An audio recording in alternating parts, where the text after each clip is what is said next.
अच्छा, आज जो हम लोग पास पेपर करने जा रहे हैं ये हमारा 2020 का पास पेपर है, राइट। अभी आपका 2020 से ऑनवर्ड्स जो था वो आपका जो पेपर पैटर्न था वो थोड़ा सा चेंज हुआ था। तो पेपर पैटर्न के अंदर चेंज ये आया था आपके पेपर वन के अंदर के यूजुअली जो आपका पहले जो पेपर होता था उसका पेपर कोड भी डिफरेंट होता था, वो 7110 का हुआ करता था। हाँ, और 7110 का जो कोड होता था वो जो पेपर था वो आपका 1 आवर का पेपर होता था और 30 MCQs आते थे। ठीक है, अभी आपका जब से पेपर पैटर्न चेंज हुआ है तो अब एग्जामिनर का जो टाइम आपको दे रहा है वो 1 घंटा 15 मिनट का दे रहा है, जिसके अंदर आपको अब 30 के बजाय 35 MCQs देगा। तो ये बात याद रखिएगा थोड़ा सा, और पेपर देते हुए ध्यान दीजिएगा, क्योंकि बच्चा यूजुअली ज़्यादातर पुराने पास पेपर सॉल्व करके जाएगा, क्योंकि नए तो इतने हैं नहीं। तो उसके दिमाग में ये ना रहे कि भाई वो 1 घंटे का ही पेपर है, तो ये चीज़ आप दिमाग में रखिएगा। हम देखते हैं इधर पास पेपर के अंदर पहला क्वेश्चन, और एग्जामिनर हमसे क्या बात कर रहा है। सबसे पहले बोलता है कि देखिए which are examples of book keeping. अच्छा, बुक कीपिंग का मतलब क्या है, सबसे पहले आप ये सोचें। देखें, अक्सर बेशतर पहले सवाल के अंदर वो बुक कीपर से या बुक कीपिंग से रिलेटेड सवाल पूछता है। बुक कीपिंग इसका मतलब ये होता है कि जो भी बिजनेस की फाइनेंशियल एक्टिविटीज़ होती हैं, जो भी बिजनेस की फाइनेंशियल ट्रांजेक्शन्स होती हैं, उनको रिकॉर्ड करने के लिए या उनको रिकॉर्ड करने के प्रोसेस को बुक कीपिंग कहा जाता है। बुक कीपर कौन हुआ फिर, इसका मतलब वो बंदा जो फाइनेंशियल ट्रांजेक्शन्स को रिकॉर्ड करता है बुक्स के अंदर, उसको कहा जाता है। ये बेसिकली जो बेसिक अकाउंटेंट होता है, यानी कि जो आपका वो बंदा होगा जो बिल्कुल ही बेसिक पे सबसे पहली चीज़ अपने पास रिकॉर्ड कर रहा होगा, वो कौन होता है, वो बुक कीपर होता है, राइट। तो बुक कीपर से बात स्टार्ट होती है। अच्छा, एक चीज़ और दिमाग के अंदर ये रखना कि जो बुक कीपर होता है आपका, वो सिर्फ और सिर्फ फाइनेंशियल ट्रांजेक्शन्स को रिकॉर्ड करता है। उसका ये काम नहीं होता कि वो income statement, balance sheet, profits calculate करे, फाइनेंशियल पोजीशन आपकी बताए क्या चल रही है, रेशियोज कैलकुलेट करे, नहीं।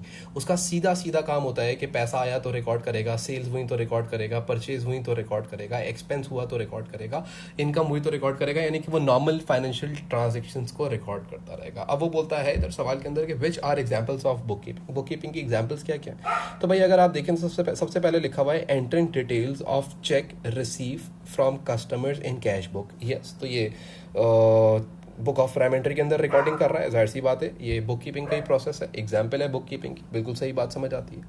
अगली बोलता है entering detail of goods purchase on credit in purchase journal. Again अगर आप नोटिस करें तो जो रिकॉर्डिंग हो रही है वो बुक या बुक्स ऑफ प्राइम एंट्रीज के अंदर रिकॉर्डिंग हो रही है, इसका मतलब बुक कीपिंग हो रही है। फिर उसके बाद आगे लिखा हुआ है प्रोड्यूसिंग एन इनकम स्टेटमेंट। मैं इसका कलर चेंज कर देता हूँ आपको आसानी लगे। Producing an income statement to calculate the profit for the year. Book keeper का ये काम नहीं होता, हमें ये बात पता है, तो ये एक एग्जाम्पल नहीं है। उसके बाद फिर अगली एग्जाम्पल अगर आप देखें तो बोलता है recording detail of credit sales in account of credit customer. तो क्रेडिट कस्टमर के अंदर अकाउंट, क्रेडिट कस्टमर के अकाउंट के अंदर क्रेडिट सेल्स रिकॉर्ड कर रहा है, यानी कि बेसिकली क्रेडिट सेल्स रिकॉर्ड कर रहा है, तो सेल्स जर्नल में भी रिकॉर्ड करेगा। It means book of prime entry में भी रिकॉर्डिंग हो रही है, और कस्टमर के अकाउंट के अंदर भी रिकॉर्डिंग हो रही है। क्रेडिट कस्टमर का अकाउंट, जिसको हम दूसरे लफ्ज़ों में अगर आपको पता हो तो हम इसको सेल्स लेजर भी कहते हैं, क्रेडिट कस्टमर के अकाउंट को। तो देयरफॉर अगर हम देखें तो आंसर हमें ये नज़र आता है कि 1 correct option, 2 correct option, 4 correct option. तो यहाँ पे 1 to 4 बी आपका एक करेक्ट आंसर है। डन। आगे बात करते हैं, अगला एमसीक्यू देखते हैं और अगले एमसीक्यू को समझने की कोशिश करते हैं। बोलता है how does our trader use the information provided by financial statements. अच्छा, अब ये जो ट्रेडर होता है ये अपनी जो भी इंफॉर्मेशन मिलती है इसको फाइनेंशियल स्टेटमेंट से, उससे ये करता है क्या, इससे ये अपने बिजनेस का कंपैरिजन करता है। कंपैरिजन किस शक्ल में कर सकता है, अपने बिजनेस को किसी और के बिजनेस के साथ कंपेयर कर लेगा, इस इंफॉर्मेशन से ये काम कर सकता है। और वो क्या कर सकता है, अपने ही बिजनेस को अपने पास्ट ईयर्स से कंपेयर कर लेगा, यानी कि कंपैरिजन करने का काम होता है, यानी कि कंपैरिजन करने के लिए इस्तेमाल की जाती है ये इंफॉर्मेशन, जिसको हम फाइनेंशियल स्टेटमेंट्स कहते हैं। तो बोलता है हाउ डज, क्वेश्चन को देखिएगा, how does a trader use the information provided by financial statement. वो कैसे यूज करता है इसको, तो इसका आंसर मुझे यहाँ पे डायरेक्टली नजर आ रहा है डी पार्ट के अंदर। तो बोलता है to compare business performance over a number of years, basically this is the correct answer. बाकी आप लोग अगर पहला देखें तो calculate the amount of cash drawings, तो कैश ड्राइंग्स के लिए पूरी फाइनेंशियल स्टेटमेंट क्यों बनाएगा?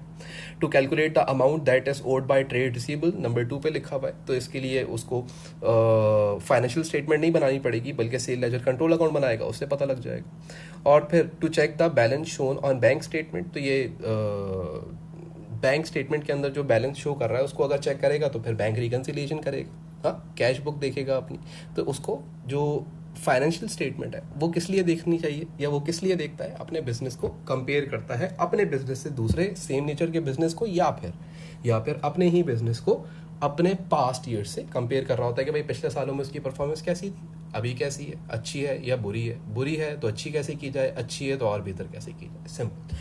आगे देखते हैं भाई, नेक्स्ट एमसीक्यू बात करता है एग्जामिनर। नंबर 3 बोलता है a trader bought a new fixtures, उसने एक नया फिक्चर खरीदा है। He paid half of the purchase price in cash and agreed to pay the balance in 2 months time, तो बोलता है कि आधा पैसा उसने उसी टाइम पे कर दिया नए फिक्चर्स के लिए और बाकी बोला कि अगले 2 महीनों में हाफ हाफ करके पे कर दूंगा। बोलता है how does this purchase affect the accounting equation, accounting equation के ऊपर क्या इफेक्ट पड़ेगा इसका? अच्छा याद रखिएगा, इसने एक एसेट खरीदा है तो ये बात तो हमें समझ आती है कि जो इसका एसेट है वो इंक्रीज हो जाएगा। हाँ, इसका जो एसेट है अगर आप वो देखें तो वो क्या हो जाएगा, वो इंक्रीज हो जाएगा, तो एसेट इंक्रीज हो गया। हाँ, ओनर्स इक्विटी पे कोई फर्क नहीं आएगा। इक्विटी कब बढ़ती है? इक्विटी तब बढ़ती है जब एडिशनल इन्वेस्टमेंट की जाए कारोबार के अंदर। इक्विटी तब बढ़ती है जब कोई प्रॉफिट हो आपको बिजनेस के अंदर, सही है, तो उन शक्लों में, उन सूरतों के अंदर आपकी इक्विटी के ऊपर फर्क पड़ता है। यहाँ तो आपने एक नॉन करेंट एसेट खरीदा है तो आधी पेमेंट आपने उसको कर दी, तो आप अगर आप ऐसे सोचें तो ये एंट्री क्या बनी होगी मैं आपको बताता हूँ। लेट सपोज एक फिक्चर्स था जो कि लेट सपोज था 10,000 रुपए का, हाँ, तो मैंने फिक्चर्स खरीदे तो फिक्चर्स डेबिट हो गए होंगे 10,000 रुपए से। अच्छा, इसके अगेंस्ट मैंने इसकी हाफ पेमेंट चेक के थ्रू कर दी, यानी कि मेरा बैंक क्रेडिट हो गया होगा कितने से, 5,000 रुपए से। इतनी बात भी समझ आती है। और बाकी की जो 5,000 रुपए की होगी वो इसका पेएबल होगा। हाँ, ये उधार का पैसा है, ये इसने नेक्स्ट 2 month के अंदर पे करना है, करंट लायबिलिटी होगा बट पेएबल तो होगा। अब अगर आप यहाँ पे नोटिस करें तो ये क्या है, ये एक एसेट है, ये क्या है, ये भी एक एसेट है, तो एक एसेट बढ़ गया, हाँ, एक एसेट कम हो गया और लायबिलिटी इंक्रीज हो गई। तो इवेंचुअली अगर आप देखें तो फिक्चर्स 10,000 रुपए से बढ़े और 5,000 रुपए से कम हो गए, तो भी 5,000 रुपए का एसेट एक्सेसिव है आपके पास, तो एसेट इंक्रीज हो गया और इस तरीके से आपकी लायबिलिटी 5,000 रुपए की बढ़ गई, तो लायबिलिटी भी क्रेडिट कर दिया आपने यहाँ पे, तो देयरफॉर लायबिलिटी इंक्रीज हो जाएगी। सो the correct answer is D basically. अब ये एंट्री से समझ लीजिए तो जाहिर सी बात है इस एंट्री के अलावा जितनी भी बातें लिखी हुई होंगी वो सारी गलत, लेकिन याद रखिएगा इंपॉर्टेंट बात, जहां पे बच्चा गलती करता है अक्सर वो समझता है एसेट खरीदा तो इक्विटी भी बढ़ेगी। नहीं, इक्विटी कब बढ़ती है, जब प्रॉफिट होता है या एडिशनल कैपिटल इन्वेस्ट किया जाता है, उस टाइम के ऊपर आपकी इक्विटी या ओनर्स इक्विटी इंक्रीज होती है, राइट। अच्छा भाई, फिर उसके बाद नेक्स्ट एमसीक्यू पे आते हैं। नेक्स्ट एमसीक्यू देखें, एमसीक्यू नंबर 4। इसमें एग्जामिनर क्या बात करता है, बोलता है on 2nd of April Nina receive a cheque from Zafar a trade credit customer. ठीक है भाई, तो नीना ने क्या किया है, एक चेक रिसीव करा है जफर से। जफर कौन होगा, जाहिर सी बात है क्रेडिट कस्टमर होगा जिससे चेक मिला नीना को। बोलता है on 12th of April the cheque was return unpaid by the bank, और वो चेक पता लगा, जो जफर ने चेक दिया था वो पता लगा 12 अप्रैल को कि भाई वो चेक बाउंस हो गया है। अच्छा भाई, अब बोलता है what entry would Nina make on 12th April, 12 अप्रैल को वो क्या एंट्री बनाएगी? भाई बड़ी सिंपल सी बात है। अच्छा, अब बच्चा अक्सर कंफ्यूज हो जाता है कि अगर चेक बाउंस हो गया तो इसका मतलब क्या वो बैड डेट हो गया। सबसे पहली चीज अपने दिमाग में क्लियर रखिएगा कि जब चेक बाउंस होता है तो इसका मतलब ये नहीं है कि कस्टमर बैड डेट होने जा रहा है, इर्रिकवरेबल डेट नहीं बन रहा होता है, बल्कि उस टाइम पे आप क्या सोचते हो कि भाई हो सकता है कि और कोई प्रॉब्लम हो सकता है सिग्नेचर का मसला हो सकता है, और भी कोई प्रॉब्लम हो, क्योंकि कस्टमर ने तो मुंह से नहीं बोला ना कि वो पैसे नहीं देगा, उसने तो आपको चेक दिया था, बाउंस हो गया, तो आप क्या करते हो, एंट्री रिवर्स बना देते हो, यानी कि बोलते हो मेरा जो रिसीवेबल है वो दोबारा से इंक्रीज हो गया और जो मैंने अज्यूम किया था कि मेरे बैंक में पैसे आ गए हैं वो नहीं आए हैं, तो देयरफॉर हम क्या करेंगे, बैंक को क्रेडिट कर देंगे, यानी कि कम कर देंगे। अच्छा, अब इसको थोड़ी सी और डिटेल में हम बताते हैं, बात करते हैं।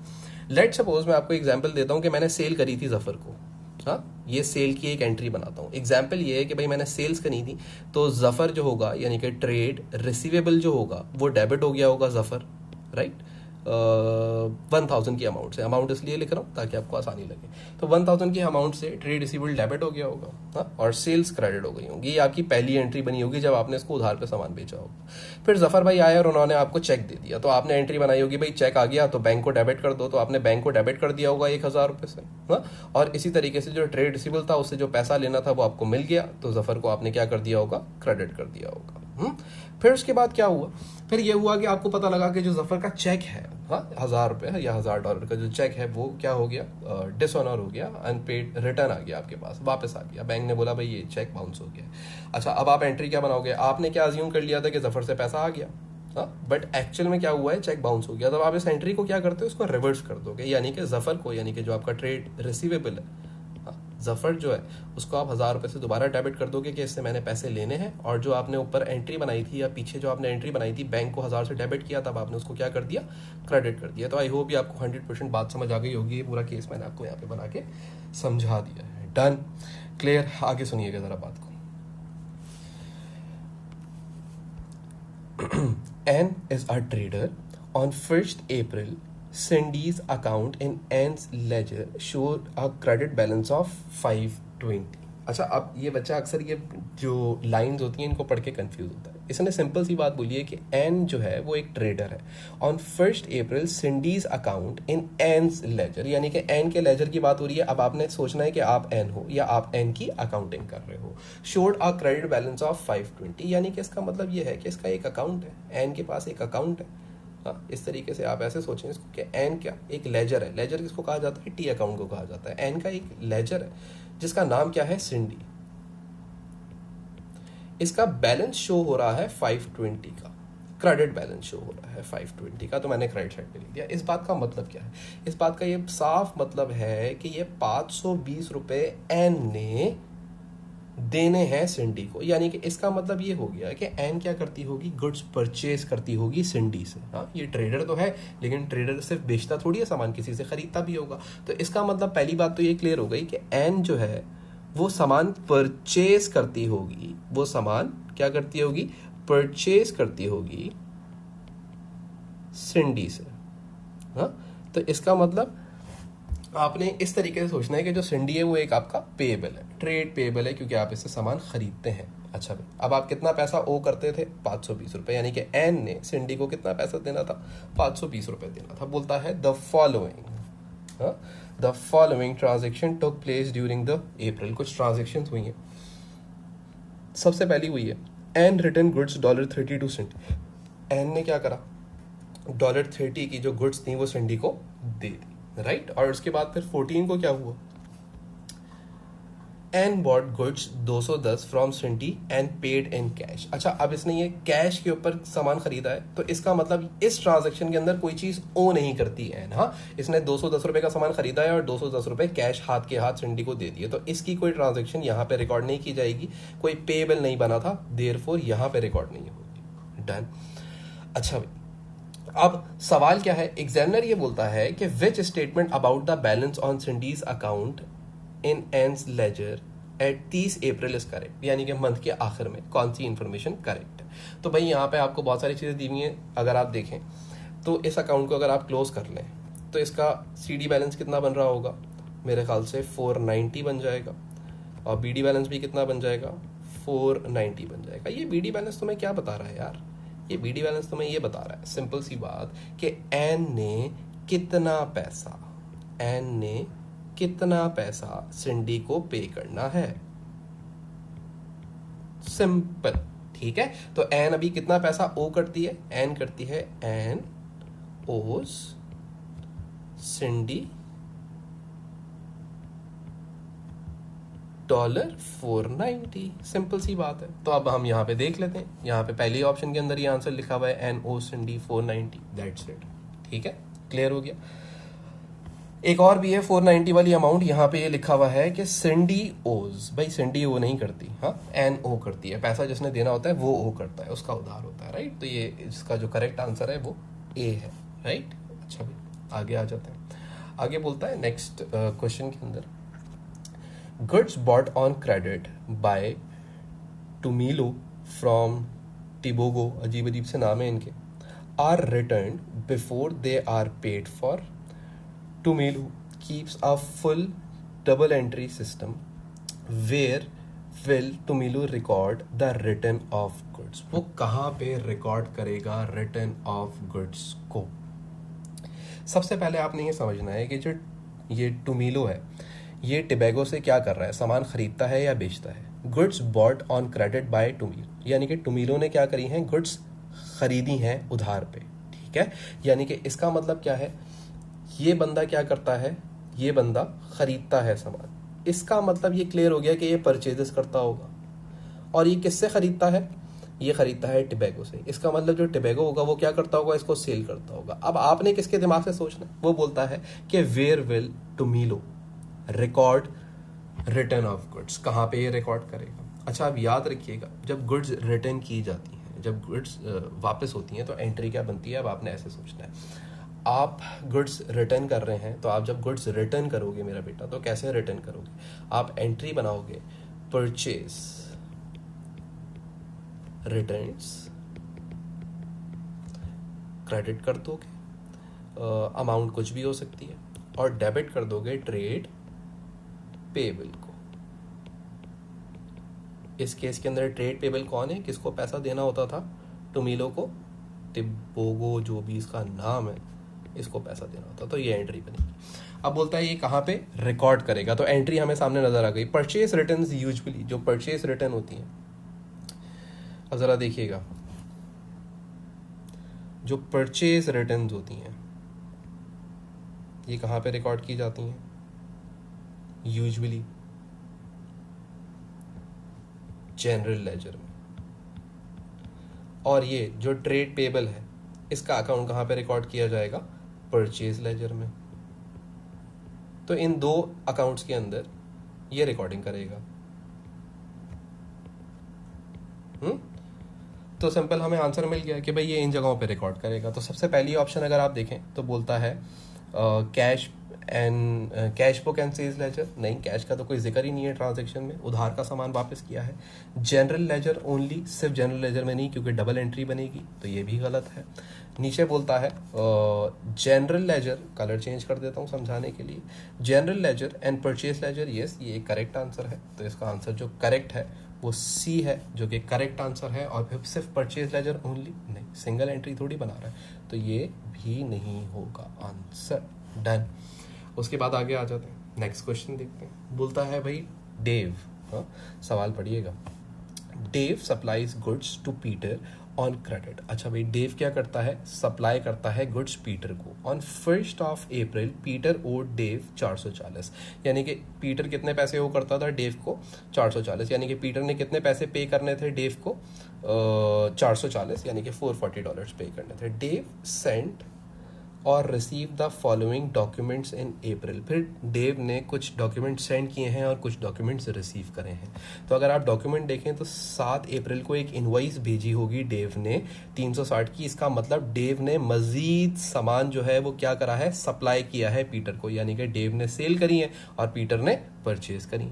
इसी तरीके से फिर एक चेक रिसीव हुआ होगा डेव को, जिसके अंदर $11 का डिस्काउंट दिया गया, 249 रिसीव हुए होंगे।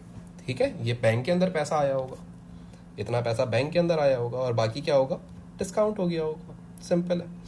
फिर उसके बाद आगे बोलता है एक debit note. Debit note basically क्या होता है, ये वो डॉक्यूमेंट होता है जो जिस बंदे ने परचेजिंग पार्टी होती है, परचेजिंग पार्टी सेलर को भेजता है। ठीक है, तो ये पीटर ने डेव को भेजा होगा और फिर डेव ने अग्री किया होगा कि हाँ भाई परचेज रिटर्न जो तुम चाह रहे हो करना वो कर दो, मैं एक्सेप्ट करूंगा, और अपने डेव ने अपने पास सेल्स रिटर्न रिकॉर्ड कर ली होगी। तो याद रखिएगा, डेबिट नोट जब इशू किया जाता है तो ये परचेज रिटर्न के लिए होता है। साफ बात है ना यार, कि पीटर ने परचेज करी होगी तो पीटर सामान वापस देना चाहता है, तो पीटर ही बताएगा डेव को कि भाई सामान वापस देना चाहता हूं, तो वो किससे बताएगा या किस नोट से बताएगा, डेबिट नोट भेज के बताएगा। और इसी तरीके से जब डेव अग्री कर जाएगा कि हाँ ये जो परचेज रिटर्न करना चाह रहा है मैं अग्री कर लेता हूं, तो वो उसको अगेंस्ट में उसके क्रेडिट नोट भिजवाएगा, यानी कि डेव जो है वो पीटर को एक नोट भिजवाएगा जिसका नाम क्रेडिट नोट होगा, और उसमें लिखा हुआ होगा कि हाँ मैं आपकी जो परचेज रिटर्न है वो ले रहा हूं, तो देयरफॉर ये अपने पास क्या कर रहा होगा, सेल्स रिटर्न रिकॉर्ड कर रहा होगा।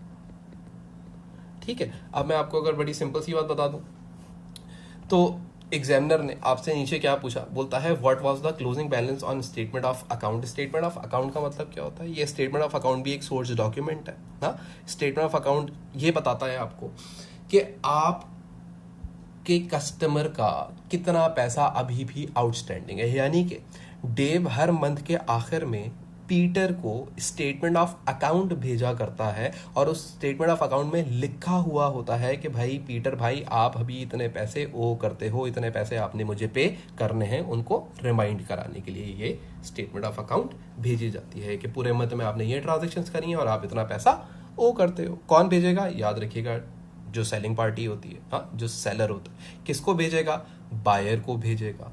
क्या बताएगा इसके अंदर कि उसने पूरे मंथ क्या ट्रांजेक्शन्स करी हैं और अब उसका कितना पैसा ओइंग है, हाँ कितना पैसा डेव ने पीटर से लेना है वो इसके अंदर लिखा हुआ होगा। तो हम क्या करेंगे, हम कैलकुलेशन कर लेंगे। अच्छा अब कैलकुलेशन करने के लिए कैलकुलेटर ऑन करना पड़ेगा मेरे ख्याल से।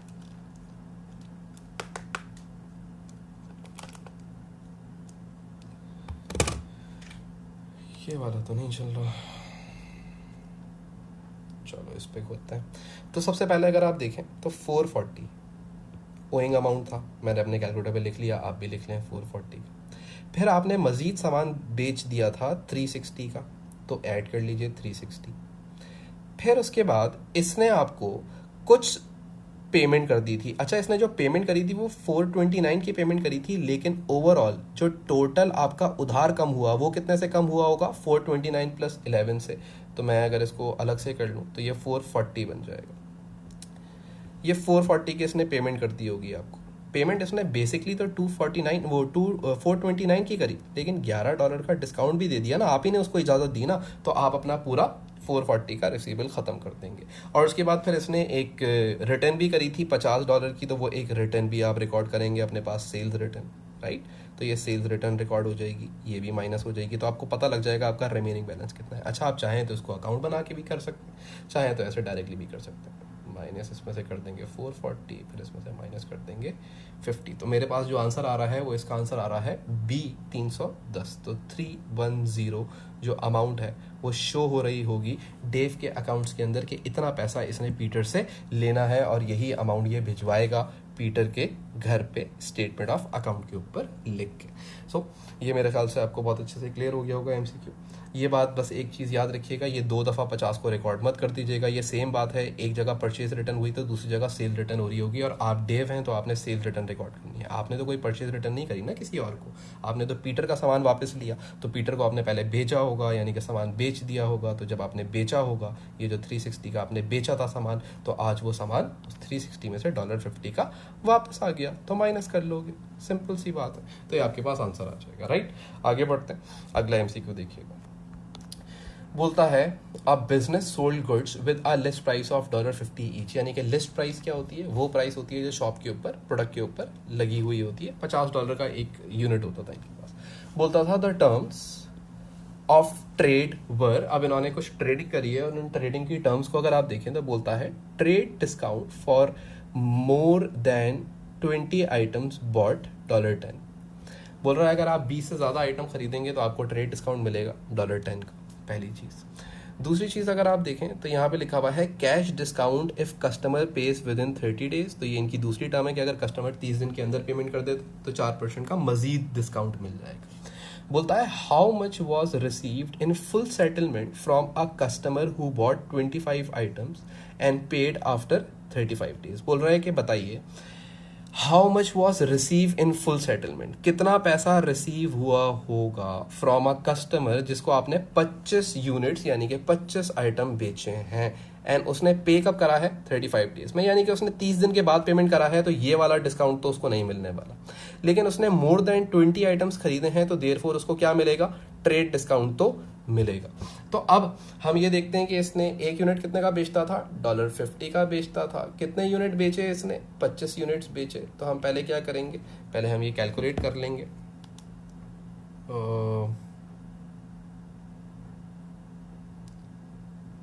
50 into 25, ठीक है। तो इसके अंदर अगर आप देखें तो ये पैसे बन रहे हैं 1 1250। लेकिन अब जाहिर सी बात है, इसने 20 से ज़्यादा आइटम खरीदे हैं तो इसको 10% का मजीद डिस्काउंट मिल जाएगा, यानी कि खाली 90% ही पेमेंट की जाएगी। तो 90% कितना बनेगा, इसका निकाल लेते हैं, इंटू 90 डिवाइड बाय 100, तो ये आपके पास आंसर आ जाएगा 1125। यानी कि पैसा कितना रिसीव होगा आपको आपके कस्टमर से, 1125 रिसीव होगा। इट मीन्स कि आपका जो करेक्ट आंसर है वो क्या है, सी है।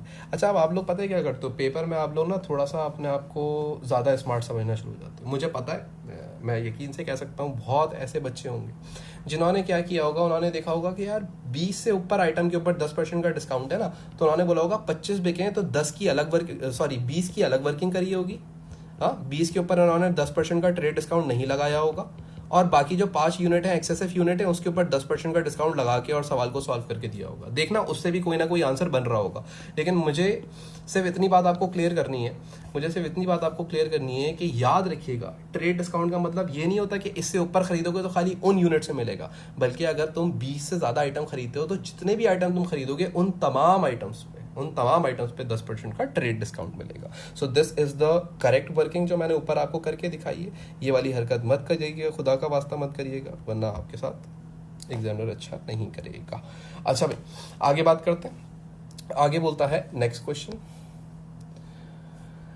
बोलता है Paul rents premises from John and page the rent by credit transfer. अच्छा भाई, बोल रहा है कि ये कोई पॉल साहब हैं, और पॉल साहब ने क्या करा है, पेमेंट कर दी क्रेडिट ट्रांसफर से। ये क्रेडिट ट्रांसफर क्या होता है, ये बेसिकली बैंक की टर्मिनोलॉजी है। इसका मतलब ये होता है कि कोई कस्टमर आपके अकाउंट के अंदर डायरेक्टली आपको बिना बताए जाके पैसा जमा करा देता है। हाँ, आपके अकाउंट के अंदर डायरेक्टली पैसा जमा करा देता है। यानी कि पॉल भाई एक दिन बैंक गए और उन्होंने जॉन के अकाउंट के अंदर रेंट जमा करवा दिया डायरेक्टली।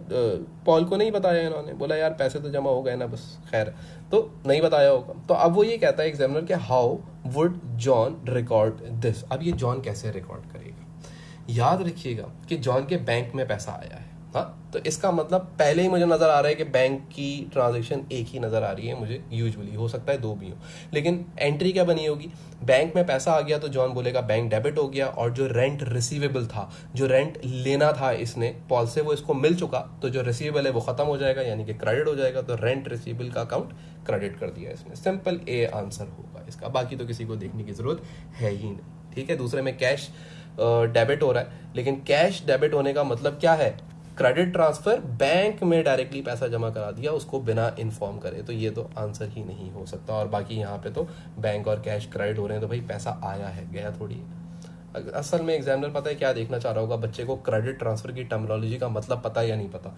क्रेडिट का टर्म समझ के बच्चा ये तो नहीं समझ रहा कि पैसा जा रहा है, बस वो ये जानने के लिए उसने ये एंट्री आपको बना के दी है।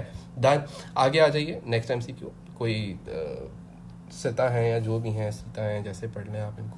बोलता है discovers that 1000 receive from the sale of fixtures had been entered in the sales account.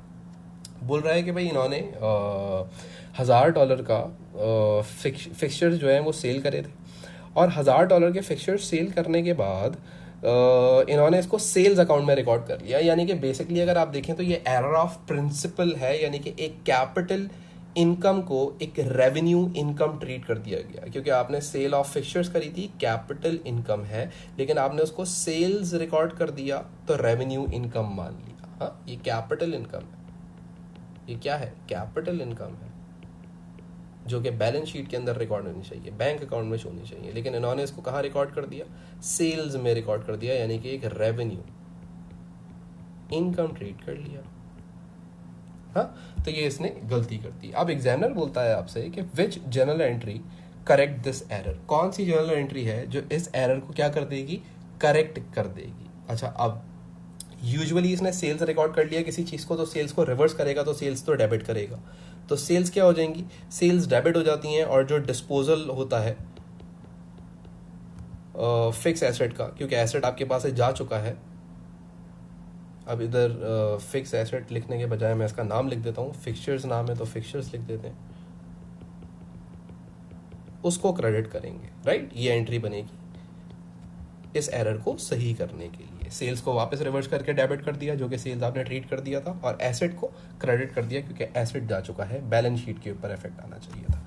तो इसका आंसर हमें नजर आ रहा है सी आंसर है, सेल्स डेबिट हो जाएंगी 1000 से and disposal of fixtures credit हो जाएगा 1000 से। आगे बात करते हैं, बोलता है the totals of trial balance did not agree and 200 was debited to a suspense account. बोल रहा है कि जो आपका ट्रायल बैलेंस था उसने अग्री नहीं करा और 200 रुपए का सस्पेंस अकाउंट क्रिएट हो गया, यानी कि 200 रुपए का डिफरेंस आ रहा था ट्रायल बैलेंस के अंदर, उसको बैलेंस होने से रोक रहा था 200 रुपए। लेकिन कौन सी साइड पे?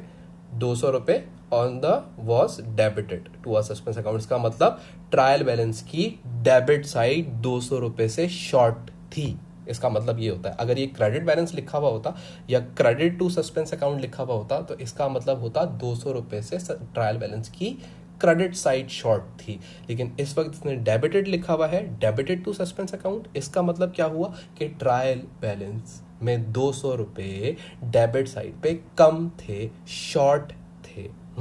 बोलता है on checking the books it was found that 2 errors had been made। और फिर पता लगा कि 2 errors हुए हैं। और देखें क्या errors हैं। Number 1, a sale invoice of 700 had been recorded in the sales journal as 770। बोल रहा है कि आपकी जो सेल्स इनवॉइस थी वो आपने कितने की रिकॉर्ड कर ली? 770 रुपए की सेल्स जर्नल में रिकॉर्ड कर ली, यानी कि बेसिकली आपने $70 से सेल्स इंक्रीज कर दी। और अगर आपने $70 से इंक्रीज कर दी तो इसका मतलब ये हो गया कि आपने क्रेडिट साइड के ऊपर $70 ज्यादा शो किए हुए होंगे। हालांकि ट्रायल बैलेंस के अंदर डेबिट साइड पे 200 रुपए शॉर्ट हैं, इसका मतलब आपने $70 एक्स्ट्रा रिकॉर्ड किए हुए हैं क्रेडिट साइड के ऊपर। एक रीजन तो ये है, अगर ये 70 आप माइनस भी कर दो तो भी डिफरेंस कितने का रह जाएगा? 200 माइनस 70, तो आपका डिफरेंस अभी भी कितने का रह जाएगा? 130 का। इसका मतलब ये हुआ कि 130 मजीद अभी भी क्रेडिट साइड पे ज्यादा लिखे हुए हैं, क्योंकि डेबिट साइड 200 से शॉर्ट थी, जिसमें से $70 तो पता लग गया। अब आगे बोलता है the sales journal had been totalled incorrectly. तो बोल रहा है जो सेल्स जर्नल था वो आपका जो टोटल किया आपने उसका सेल्स जर्नल का, तो वो सेल्स जो आपने क्रेडिट सेल्स निकाली वो टोटल भी आपने गलत निकाला। अब बोलता है what was the error made in totalling sales journal. तो इसका मतलब कितने का एरर नजर आ रहा है? जब टोटल किया होगा तो 130 रुपए गलत रिकॉर्ड किए होंगे। अब ये 130 रुपए गलत रिकॉर्ड करने का मतलब आपकी 130 रुपए से कौन सी साइड बढ़ी हुई है? अभी भी क्रेडिट साइड बढ़ी हुई है, यानी कि आपने 130 रुपए से अपनी सेल्स को भी क्या किया हुआ होगा? अपनी सेल्स को भी ओवरकास्ट किया हुआ होगा आपने अपने पास। हाँ, अपनी सेल्स को भी क्या किया हुआ होगा? ओवरकास्ट किया हुआ होगा। अच्छा भाई, अब बोलता है what was the error made in totalling sales journal. तो अब जो टोटल सेल्स जर्नल के अंदर एरर हुआ होगा वो 2 एरर हुए हैं। एक एरर हुआ है $70 का और एक एरर हुआ है $130 का। तो अगर मैं आपसे टोटल देखूं तो टोटल कितने की गलती रिकॉर्ड की है? 200 रुपए की, और ये 200 रुपए के ही बैलेंस में फर्क आ रहा था। तो इसका मतलब आपने 200 रुपए से अपने सेल्स लेजर को सेल्स लेजर बोल रहा हूँ, सेल्स जर्नल को आपने 200 रुपए से ज्यादा रिकॉर्ड किया हुआ था। 70 रुपए एक गलत सेल्स रिकॉर्ड करी थी और बाकी 130 रुपए टोटलिंग करते हुए गलत रिकॉर्ड कर लिया था। हाँ, तो ये आपका आंसर बी होगा। ठीक है, आगे देखते हैं अगला एमसीक्यू क्या बोलता है एग्जामिनर। अगला बोलता है the income statement of business showed a loss for the year 16,000 रुपए। इनकम स्टेटमेंट शो कर रही है कि 16,000 रुपए का लॉस हुआ है, यानी कि 16,000 रुपए नेगेटिव आ रहे हैं आपकी इनकम स्टेटमेंट के अंदर। बोलता है on checking the books the following errors were discovered. तो भाई यहाँ पे बोलता है कि इन्होंने जब चेक करा है तो कुछ एरर्स हैं जो डिस्कवर हुए हैं। बोलता है number 1, no adjustment had been made for insurance prepaid 480। बोल रहा है सबसे पहली गलती आपने ये करी, जो पहला एरर है वो आपने ये करा कि जो आपकी इंश्योरेंस है प्रीपेड 480 की वो आपने एडजस्ट नहीं करी। ठीक है, पहले इसकी एडजस्टमेंट समझ लेते हैं। बेसिकली आपको पता है जो प्रीपेड्स होते हैं वो एक्सपेंसेस में से लेस कर दिए जाते हैं। हाँ, प्रीपेड्स जो होते हैं वो एक्सपेंसेस में क्या कर दिए जाते हैं? लेस कर दिए जाते हैं। तो जब प्रीपेड में से एक्सपेंसेस में से प्रीपेड को लेस करोगे तो जो आपकी प्रॉफिट्स होते हैं वो क्या हो जाएंगे? इंक्रीज हो जाएंगे, बढ़ जाएंगे। मैं आपको ऐसे एग्जांपल देता हूँ कि मेरे पास रेंट था $1,000 का और उसके अंदर प्रीपेड रेंट था $200 का। तो मैं अपनी इनकम स्टेटमेंट के अंदर क्या करूंगा, 1000 में से 200 माइनस करूंगा और 800 आगे लेके जाऊंगा अपनी इनकम स्टेटमेंट के अंदर। यानी कि बेसिकली मेरा एक्सपेंस 1000 के बजाय कितने का हो गया, 800 का हो गया। यानी कि मेरा एक्सपेंस क्या हुआ है, गिरा है। और जब एक्सपेंस कम होता है तो प्रॉफिट क्या हो जाएगा बच्चा, बढ़ जाएगा। हाँ, तो बेसिकली जो प्रीपेड होते हैं वो आपके प्रॉफिट्स को बढ़ाते हैं। लेकिन अब इस सिनेरियो के अंदर अगर आप देखें तो आपको प्रॉफिट नहीं है बल्कि लॉस है। हाँ, आपको प्रॉफिट नहीं है बल्कि लॉस हुआ हुआ है। तो अब ये 480 से लॉस मजीद बढ़ जाएगा या कम हो जाएगा? सर अगर ये प्रॉफिट बढ़ाता है तो लॉस को कम करेगा। यस, तो इधर 480 आप क्या कर दें, नीचे ऐड कर दें, यानी कि बेसिकली माइनस ही करेंगे 16,000 में से 480, लेकिन ऊपर लॉस की फिगर है तो उसको मैंने ब्रैकेट में लिखा हुआ है। और उसके बाद फिर आगे बोलता है no entry had been made for bank charges. एक एक्सपेंस था जो आपने रिकॉर्ड नहीं किया, जो कि आपकी क्या कर देगा, लॉस को मजीद बढ़ा देगा। तो 620 मजीद ऐड हो जाएगा एक्सपेंसेस के अंदर। डन। तो आपके पास यहाँ से फाइनल आंसर आ जाएगा। राइट, निकालते हैं, कैलकुलेट करते हैं। कैलकुलेटर पे कितना आंसर आ रहा है, 16,000 में से पहले तो लॉस कम कर दीजिए 480 का, और फिर लॉस मजीद आप बढ़ा दीजिए 620 का, तो ये 16,140 आंसर आ रहा है। It means the correct answer is ये। तो जो करेक्ट लॉस है, यानी कि वो बोलता है what was the correct loss for the year, so the correct loss is 16,140। तो 16,140 का आपका करेक्टेड लॉस आ गया। सही है। अच्छा, बच्चा अक्सर कंफ्यूज हो जाता है कि अगर प्रॉफिट होता तो सर हमें सीधा रहता है, लेकिन लॉस है तो हम क्या करेंगे। तो लॉस के अंदर आप क्या किया करें, जब लॉस हो आपके पास प्रॉफिट के बजाय, तो जो भी एक्सपेंस हो उस लॉस के अंदर आप वो ऐड कर लें, और जो भी चीज़ एक्सपेंस को कम करती है उस लॉस में से वो आप माइनस कर दें, तो आपको आंसर पता लग जाएगा। सिंपल लॉजिक है। हाँ, जो चीज़ लॉस को कम करे उसको उसमें से निकाल दीजिए, और जो चीज़ लॉस को बढ़ाए उसको उसके अंदर ऐड कर दीजिए, लॉस के अंदर ही। सिंपल आंसर आ जाएगा। तो ज़्यादा नहीं सोचेंगे और आंसर लिखेंगे 16140। डन। आगे करते हैं। आगे बोलता है what would result in cash book balance being lower than the balance showing on a bank statement. सबसे पहले आप ये दिमाग के अंदर रखिएगा कि जो कैश बुक होती है वो बिजनेस बनाता है। हाँ, जो बिजनेस का ओनर होता है वो कैश बुक बनाता है अपने बिजनेस के अंदर बैठ के, और जो बैंक स्टेटमेंट होती है ये बिजनेस नहीं बनाता बल्कि बैंक आपको बना के देता है। तो अब इसका मतलब ये है कि बिजनेस ने एक बुक बनाई होगी और बैंक ने एक बुक बनाई होगी। अच्छा, बैंक ने जो बुक बनाई है उसका नाम बैंक स्टेटमेंट है, और जो बिजनेस ने बैंक की ट्रांजैक्शन से रिलेटेड जो बुक बनाई होगी उसका नाम उसने क्या रखा होगा, कैश बुक रखा होगा। तो अब वो बोलता है व्हाट वुड रिजल्ट, क्या चीज हुई होगी in cash book balance being lower, cash book का बैलेंस कम है और बैंक स्टेटमेंट का बैलेंस ज़्यादा है। इसका मतलब ये है कि मेरे अकाउंट में शो हो रहा है कि मेरे बैंक में पैसे हैं $1200, लेकिन जब बैंक से बैंक स्टेटमेंट रिसीव हुई तो उसके अंदर लिखा हुआ है कि मेरे बैंक के अंदर पैसे हैं 1500 रुपये।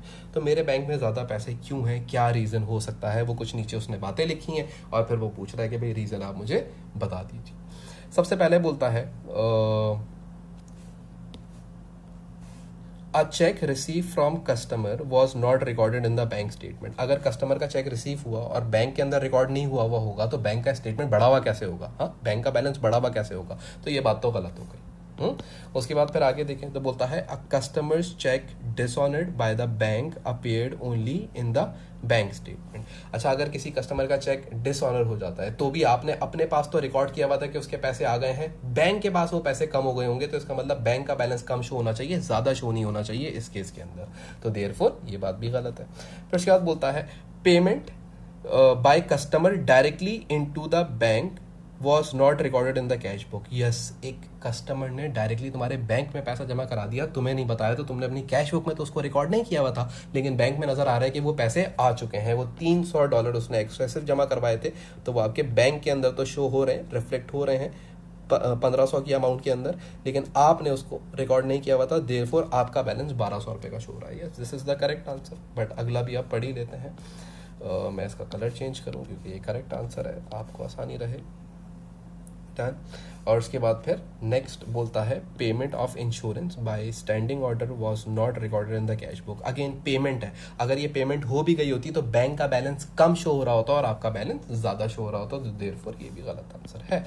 डन। तो ये करेक्ट आंसर सी है। और आपको पता है अभी थोड़ी देर पहले भी इसके बारे में हमने किसी क्वेश्चन के अंदर बात करी थी। तो ये कस्टमर ने डायरेक्टली पैसे जमा करवा दिए बैंक के अंदर आपको इन्फॉर्म करे बिना, और इस काम को बैंक की टर्मिनोलॉजी के अंदर क्रेडिट ट्रांसफर कहा जाता है। आगे देखें। आगे बोलता है 14, T is preparing her sales ledger control account, she needs to know the total of goods which have been return by credit customer. वो बोल रही है कि वो जानना चाहती है कि कितने गुड्स रिटर्न की गई हैं, कस्टमर्स ने हमें कितनी गुड्स रिटर्न करी हैं। The amount owed by credit customer which have been return off as irrecoverable debt, where can she obtain these information. ये इंफॉर्मेशन ये कहाँ से ऑब्टेन कर सकती है। अच्छा, अब कुछ चीज़ें दिमाग के अंदर रखिएगा। सबसे पहले जो कस्टमर ने गुड्स रिटर्न की होंगी वो रिकॉर्ड हुई होंगी परचेज रिटर्न अकाउंट के अंदर। हाँ, क्योंकि जो परचेज रिटर्न हुई होंगी वो उसी के अंदर ही रिकॉर्डेड होंगी। तो ये तो आपको मिल जाएंगी परचेज रिटर्न अकाउंट के अंदर से मिल सकती हैं। डन। एक और जगह से भी मिल सकती हैं, सेल्स रिटर्न जर्नल से भी। तो इन दोनों में से कोई एक आंसर तो हो सकता है। दूसरा है amount owed by credit customer had been return off. तो कितनी अमाउंट है जो आपने राइट ऑफ कर दी होगी, वो आपको कहां से मिलेगी। तो इररिकवरेबल डेट आपको हमेशा कहां से मिलेंगे, इररिकवरेबल डेट अकाउंट से मिलेंगे। हाँ, अच्छा, अब मुझे थोड़ा सा एक दफ़ा और देख लेता हूँ। Preparing sales ledger control account, she need to know. ठीक है, वैसे तो जनरल से भी मिल सकते हैं। हाँ, लेकिन इसने यहाँ पे पूछा था कि भाई ये कंट्रोल अकाउंट बना रहे हैं, तो कंट्रोल अकाउंट बनाते हुए क्या कर सकते हैं। मेरे हिसाब से इसका आंसर, जो करेक्ट आंसर है वो सी होना चाहिए, क्योंकि सेल्स रिटर्न अकाउंट की टर्म इस्तेमाल करी हुई है। Total of goods which have been return by credit customer. पता है इसके अंदर ना ये भी सही है, ये दोनों बातें ही सही हैं। इसने तो बड़ा कंफ्यूज कर दिया। एक दफ़ा और देख लेते हैं यार, दोनों बातें ही मुझे सही लग रही हैं। ज़्यादा दिमाग सी पे जा रहा है, लेकिन दोनों ही सेम बात है। क्योंकि जब मैं कंट्रोल अकाउंट बनाता हूँ तो कंट्रोल अकाउंट बनाने के लिए जो मुझे हेल्प चाहिए होती है वो मैं usually books of prime entry से लेता हूँ। तो जो सेल्स रिटर्न जर्नल है वो भी एक बुक ऑफ प्राइम एंट्री है, जो जनरल जर्नल है वो भी एक बुक ऑफ प्राइम एंट्री है, और जो इररिकवरेबल डेट्स होते हैं वो हमेशा जनरल जर्नल के अंदर ही रिकॉर्ड किए जाते हैं। Them is preparing her sales ledger control account. She needs to know the total of goods have been returned by credit customers, the amount owed by credit customer which have been written off as irrecoverable, where she can obtain। अच्छा, सही है। ये कहना ये चाह रहा है कि ये इन इंफॉर्मेशन को कहाँ ऑब्टेन कर सकती है। सही, तो यहाँ तो इसको मिल जाएंगी। बेसिकली आंसर सी होगा। तो वो कहाँ ऑब्टेन करेगी,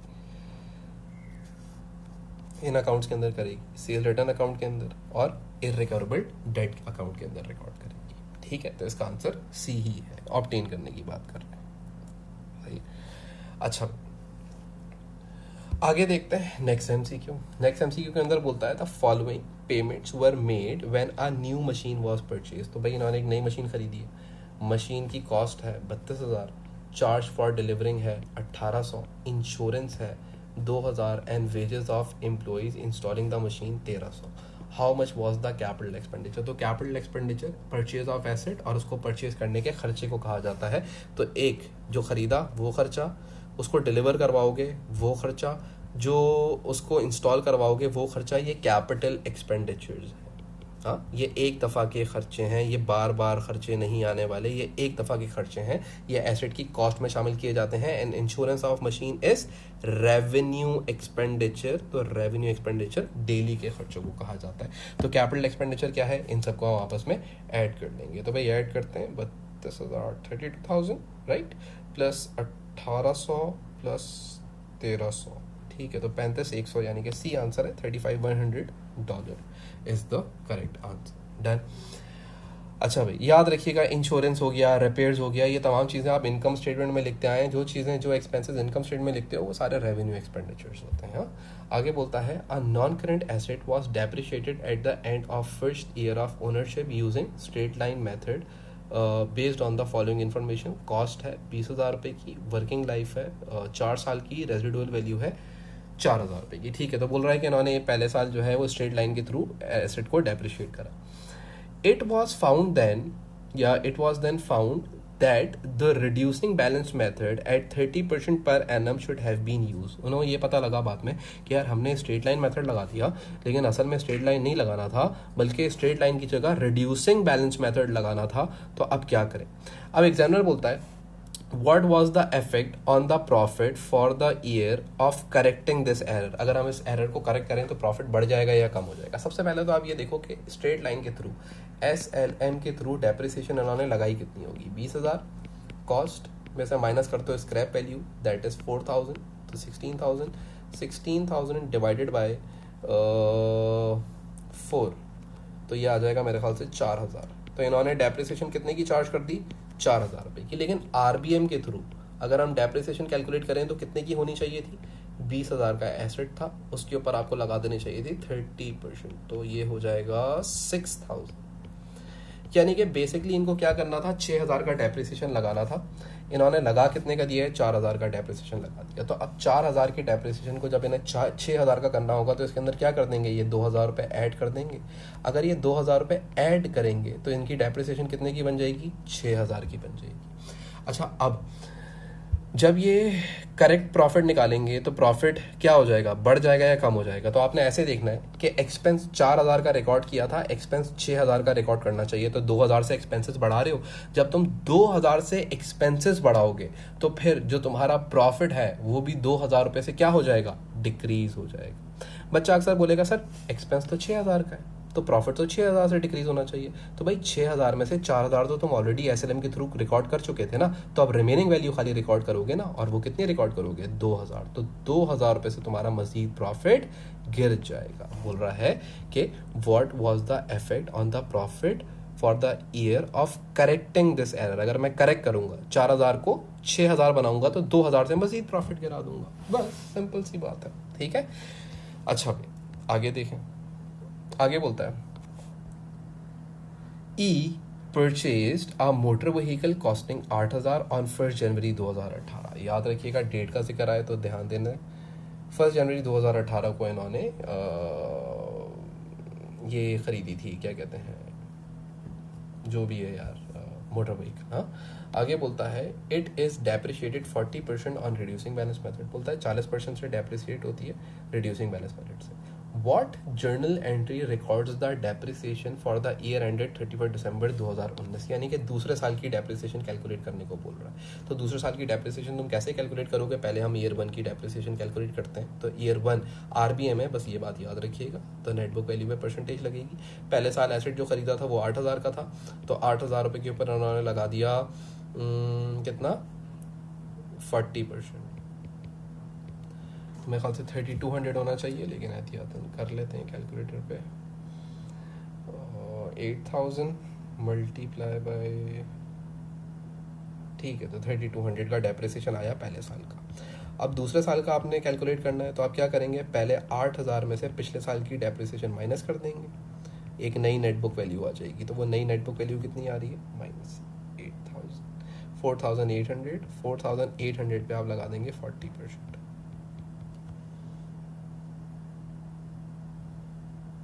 ठीक है, तो आंसर आपके पास जो आ रहा है डेप्रिसिएशन का 1920 का आ रहा है. यानी कि जो दूसरे साल की डेप्रिसिएशन होगी वो 1920 होगी, और जो पहले साल की डेप्रिसिएशन होगी रिड्यूसिंग बैलेंस मेथड के थ्रू वो 3,200 होगी. रिड्यूसिंग बैलेंस है ना, तो आने वाले सालों में डेप्रिसिएशन क्या होती रहती है? कम होती रहती है, कम से कम चार्ज करते हैं. तो अब इसका मतलब आंसर 1920 ही है.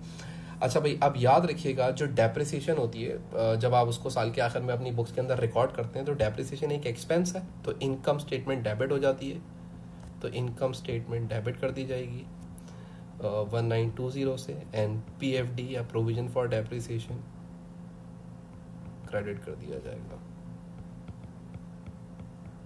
1920 से. मुझे यहाँ पे अगर मैं ऊपर देखूँ तो मुझे पहले ही आंसर करेक्ट नज़र आ रहा है, तो मैं इसी को ही करेक्ट मानूंगा. आपका कॉन्सेप्ट स्ट्रांग होगा तो आप ज़्यादा नहीं सोचोगे, ज़्यादा ऑप्शंस को देखोगे भी नहीं.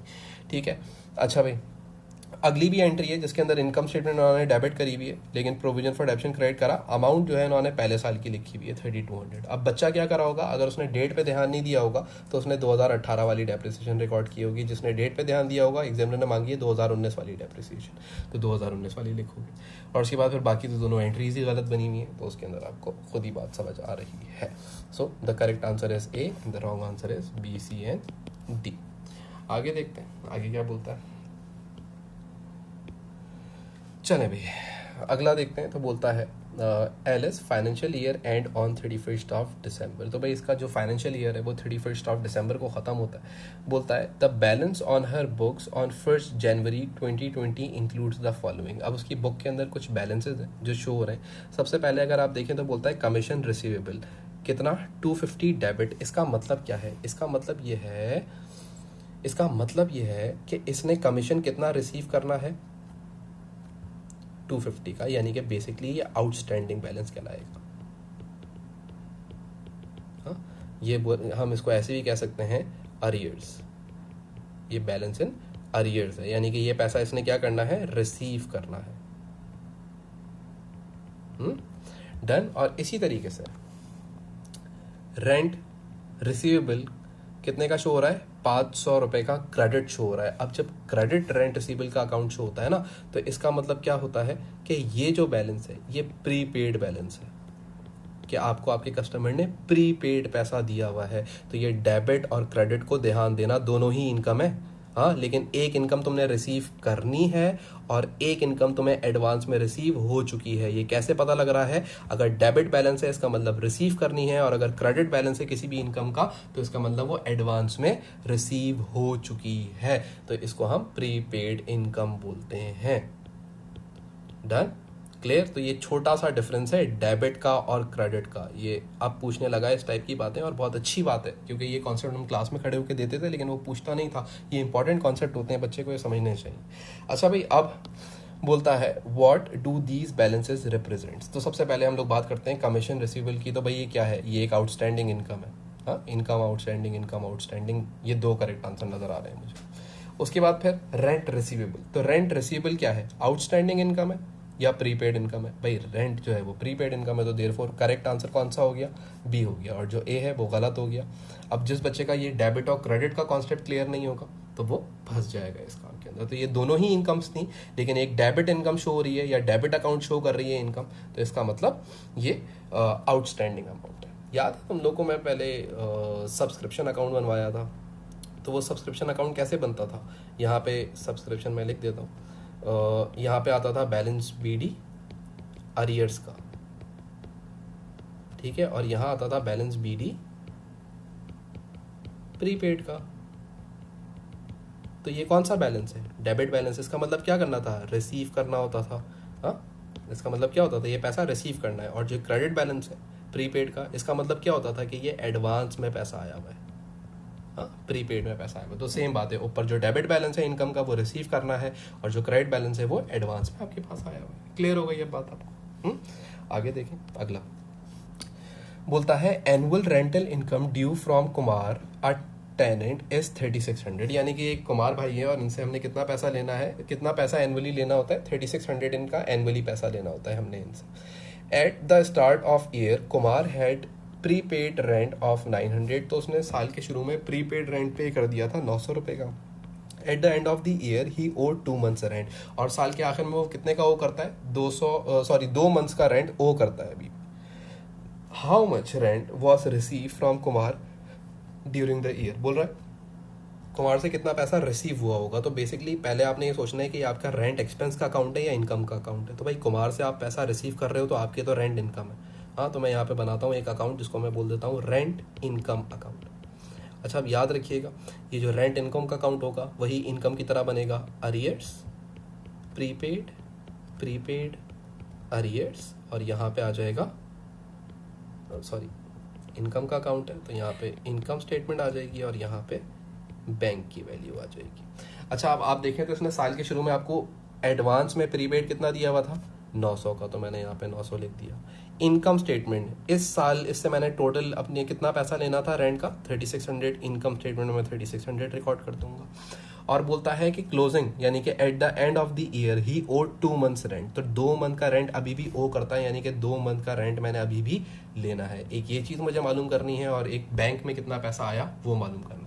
तो अब सबसे पहले मैं मालूम करूंगा कि मैंने इससे कितना रेंट अभी रिसीव करना है या कितना पैसा है जो मैंने इससे भी लेना है। तो मैं ये सोचूंगा कि भाई टोटल पैसा पूरे साल का कितना होता है 3600। तो मैं ये सोचूंगा कि यार एक साल में 12 महीने होते हैं, तो मैं पहले क्या करता हूँ उसको डिवाइड कर लेता हूँ। मैं कर लेता हूँ डिवाइड 3600 डिवाइडेड बाय 12 यानी कि 300। $300 पर मंथ रेंट हुआ करता था और इसने 2 मंथ का रेंट नहीं दिया हुआ, तो मल्टीप्लाई बाय 2 करूंगा तो 600 पता लग जाएगा, यानी कि 600 की अमाउंट है जो अभी मैंने इससे रिसीव करनी है। बड़ी लॉजिकल सी बात थी, बड़ी सिंपल सी बात थी। तो यहाँ पे मैं 600 लिख दूंगा। तो वंस मैंने सारी चीज़ें रिकॉर्ड कर ली तो अब एक्स निकालना कोई मसले की बात ही नहीं है। कैसे निकालूंगा? 900 प्लस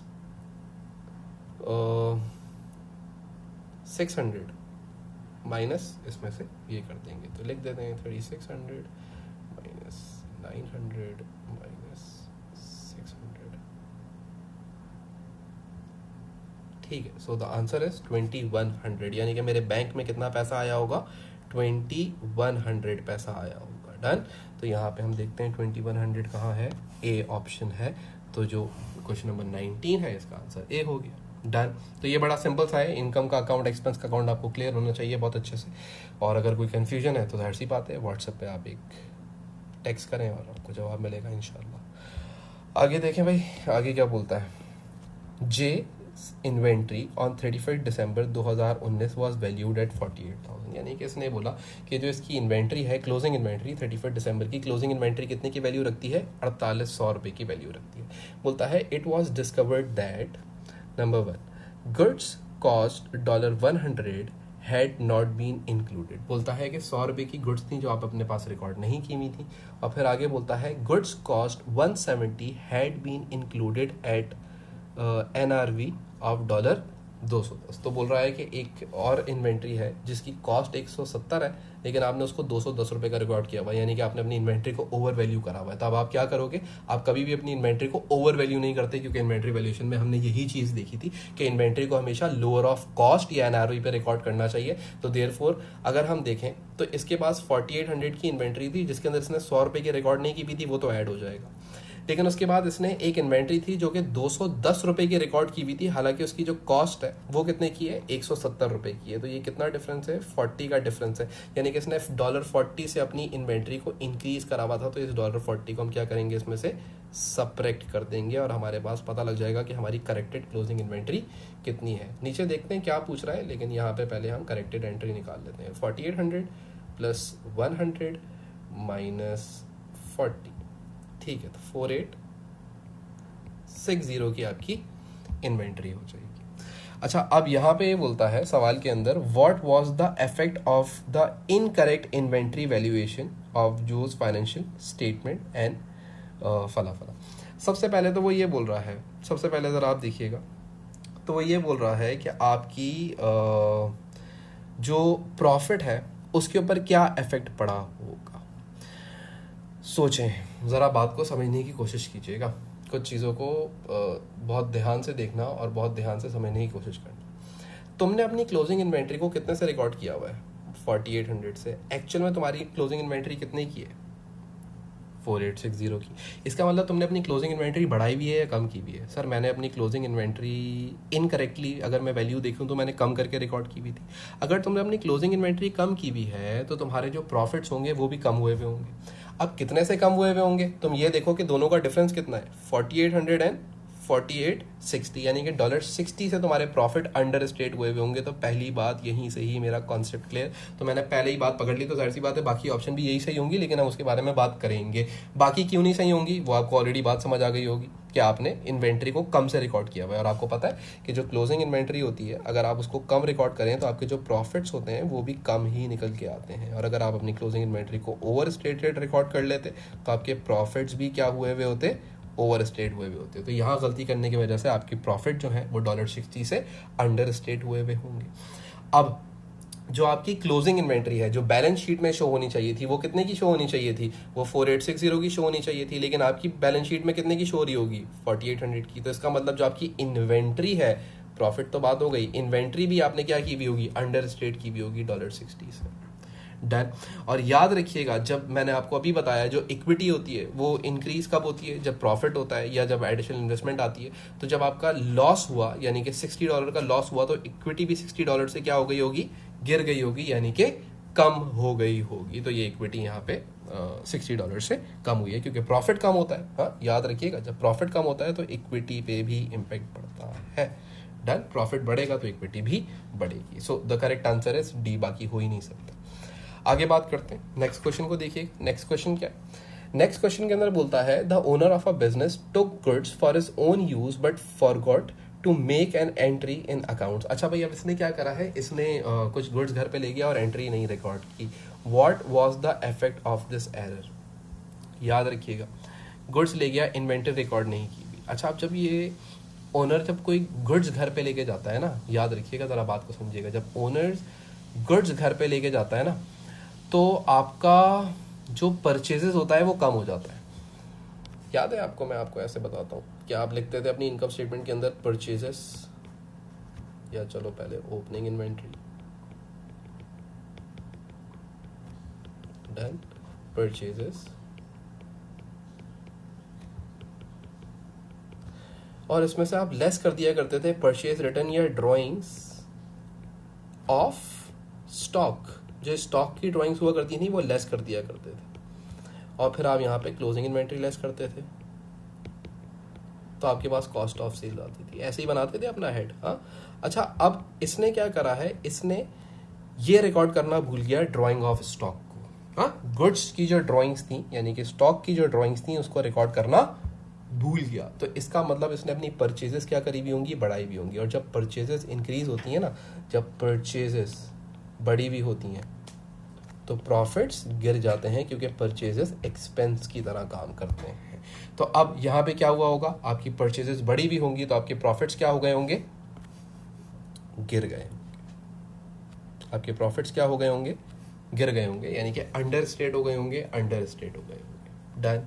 क्लियर होती है यहां तक आपको इतनी बात? पहले फिर उसके बाद सवाल ये उठता है कि कैपिटल एम्प्लॉयड पे क्या फर्क पड़ा होगा। अच्छा, आप याद रखिएगा, जो ड्राइंग ऑफ स्टॉक होती है, जो ड्राइंग्स आप करते हैं, तो वो बेसिकली आपके प्रॉफिट और कैपिटल को आपस में एडजस्ट कर जाती है। तो याद रखिएगा, ड्राइंग्स होने की वजह से कैपिटल एम्प्लॉयड पे कोई फर्क नहीं पड़ता, क्योंकि इक्विटी के सेक्शन में भी आप ड्राइंग्स को क्या करते हैं? माइनस करते हैं। तो प्रॉफिट तो आपका ओवर स्टेट हो गया होगा, लेकिन कैपिटल एम्प्लॉयड पे आपकी कोई फर्क नहीं पड़ा होगा। सो द करेक्ट आंसर है सी। इसका आंसर सी है। तो ये कोई इतना मुश्किल एमसीक्यू नहीं है, आप इसको सुकून से भी देख सकते हैं बैठ के, और आप समझें, जितनी कैलकुलेशन करना चाहें समझें, ये बहुत नॉर्मल से एक एमसीक्यू।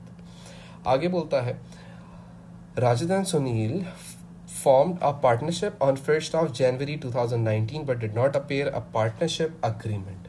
अच्छा, अब ये क्या किया है इन्होंने एक बिजनेस स्टार्ट किया है, पार्टनर्स थे आपस में, 1 जनवरी को स्टार्ट किया था, but they do not have any partnership agreement, यानी कि उनके बीच में कोई अग्रीमेंट नहीं था। इसका मतलब क्या है? इसका मतलब यह है कि इन्होंने आपस में कुछ लिखा हुआ नहीं था कि प्रॉफिट कैसे बांटेंगे, सैलरी कैसे बटेगी, ये वाला वाला। अच्छा, अब बोलता है they provided the following information. अब ये following information, capital introduce, Rajad ने 40,000, सुनील ने 20,000, during the year ended 31 December 2019। Drawings करी हैं 5,000 की, 3500 की। शेयर ऑफ वर्क 50-50%, ये शेयर ऑफ वर्क पता नहीं क्यों लिखा। They decide to draw up a partnership agreement for future. Which item would be most beneficial to Rajad. अच्छा, इसने ऊपर एक अजीब सी इन्फॉर्मेशन दी है और नीचे एक अलग सा सवाल पूछ लिया है। तो बेसिकली ऊपर वाले सवाल का या ऊपर वाले पोर्शन का, ये जो पूरा इसने पोर्शन दिया है, इसका नीचे से कोई रिलेशन मुझे बनता हुआ नजर नहीं आ रहा। आपको बनता हुआ नजर आए तो मुझे जरूर बताइए। लेकिन इसने बता दिया कि भाई ये इस तरीके से काम कर रहे थे, फला फला। बोलता है विच item would be most beneficial in 2020, कि भाई कौन सा आइटम होगा जो सबसे ज़्यादा मोस्ट बेनिफिशियल होगा। अच्छा, मैं आपको वैसे ही बता देता हूँ, पार्टनरशिप के अंदर जो सबसे ज़्यादा बेनिफिशियल चीज़ होती है ना पार्टनर्स के बीच में, जिसमें उनका इंटरेस्ट भी होता है, जिसमें वो खुश भी होते हैं, उसको कहा जाता है interest on capital.